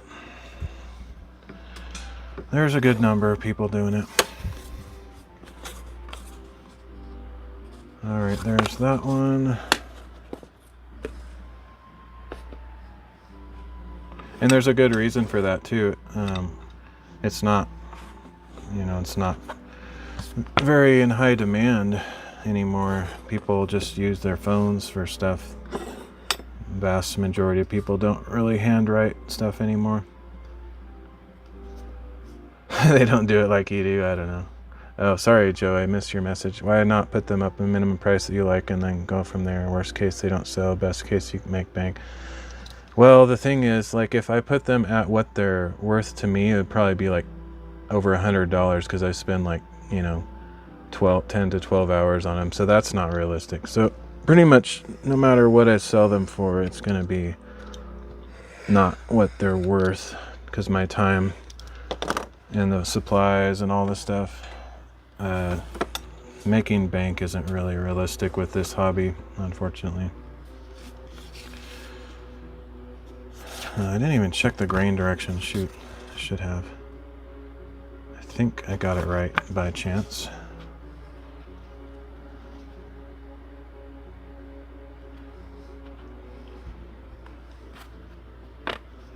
Next. Oh wow, this one's big. Ironically, it's exactly the same height as this. That is crazy. Super unlikely. I actually don't know if they do it like I do. Some of them might not, some of them might. I have no idea. It's hard to say. I think everybody has their own little tricks and different methods, but...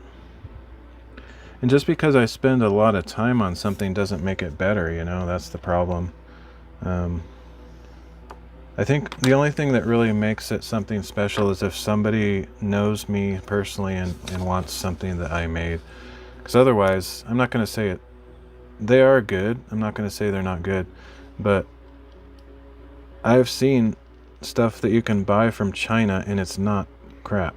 Like, just because it's made in China doesn't mean it's crap. And sadly, I have to compete with stuff like that, so it's definitely not for everybody. Most people don't really appreciate handmade stuff anymore. That is so crazy. That's literally exactly the same height. That's unbelievable. I didn't even have to cut the sides. Oops. Just tossed it on the floor, though.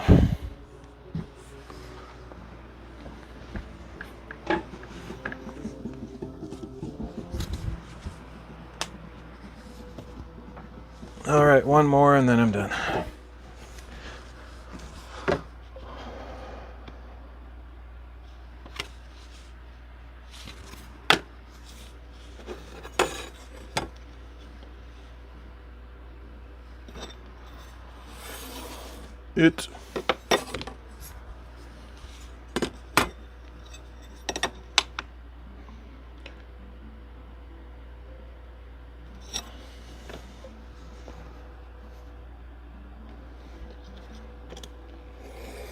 I mean, I do have a passion for this specific thing because I've written in journals since I was 16 and I worked at art supply companies and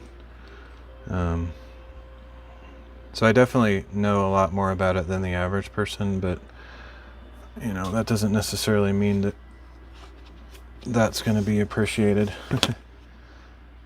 Sadly, just people are looking for something cheap and easy. There are people that are really into handmade stuff out there. I think it's a kind of a higher income crowd, so I have to appeal to rich people probably, because I don't think most thrifty people would appreciate spending more just to get handmade. Like even myself, because I'm very poor and low income, I can't afford fancy handmade stuff. I would like to. Like I would like to buy handmade soaps and all sorts of stuff, but I can't afford it, so I buy the crap just like everybody else. Well, like other poor people anyway.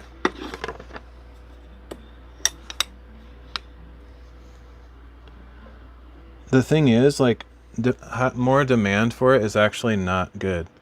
Like, say I have 1 million people like demanding they want one of my books. That's not good for me. Like, because I can only make one book in like 2 days. So that's another reason it's not a viable business. You know, handmade. I can't increase my productivity significantly. So. I'm kind of stuck at the pace that I have. And if I had to increase my pace, I wouldn't enjoy it. Like, I enjoy the slow pace, relaxed thing. Like, if I had to buy all these machines and hire a bunch of people and whatever, no thanks.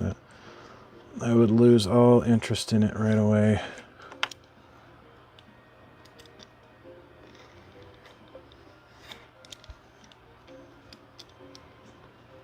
Nah, I don't think so. I don't think it's a realistic business model.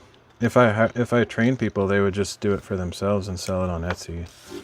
There's no reason they would give part of their income to me. That just doesn't really make sense.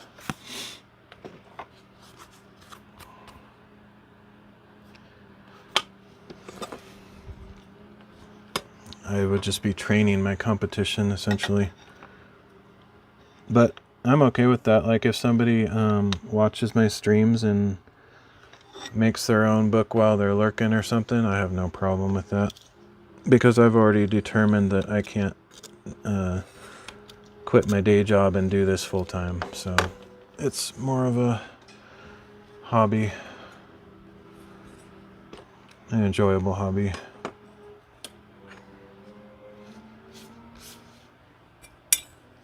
For me, once you start making a job out of something, it loses the joy in it. Like I was an artist when I was younger. I loved to draw and doodle all the time. And then as soon as I became a graphic designer and web designer, I lost all inspiration and passion for art. And now I don't draw anymore at all. It's just, it's sad. But once you start having to, you know, do whatever your passion is for making money or making money for some other company or something, it's really hard to remain passionate about it. At least that's how it is for me. Maybe some other people are able to overlook that aspect, but it's a struggle. I don't do what I used to do. I hate it, yeah. I don't know what, I feel like something's changed in society where people burn out easily. Like back in the old days, someone would do the same job for like all their career for 50 years straight, you know. I feel like something's changed in our makeup, our mental makeup, where we can't handle doing the same thing for so long. I mean, there's still people that do that, but by and large, people change careers and jobs all the time. Anyway, I'm not going to try to solve the world's problems. Just gotta keep making it through each day, day by day. All right, well, I made it through this stack of books, so I think I will head out for now. Appreciate everybody dropping by today. It was nice to have somebody to talk to. So yeah, thanks, Doik. I will see you around. Anybody else that's still here lurking, I will catch you all next time.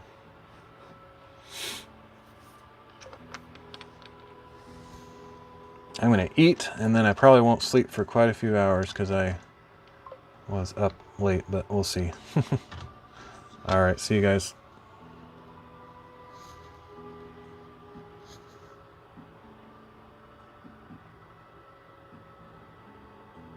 I can end the stream. It's always hard on this app to push the button.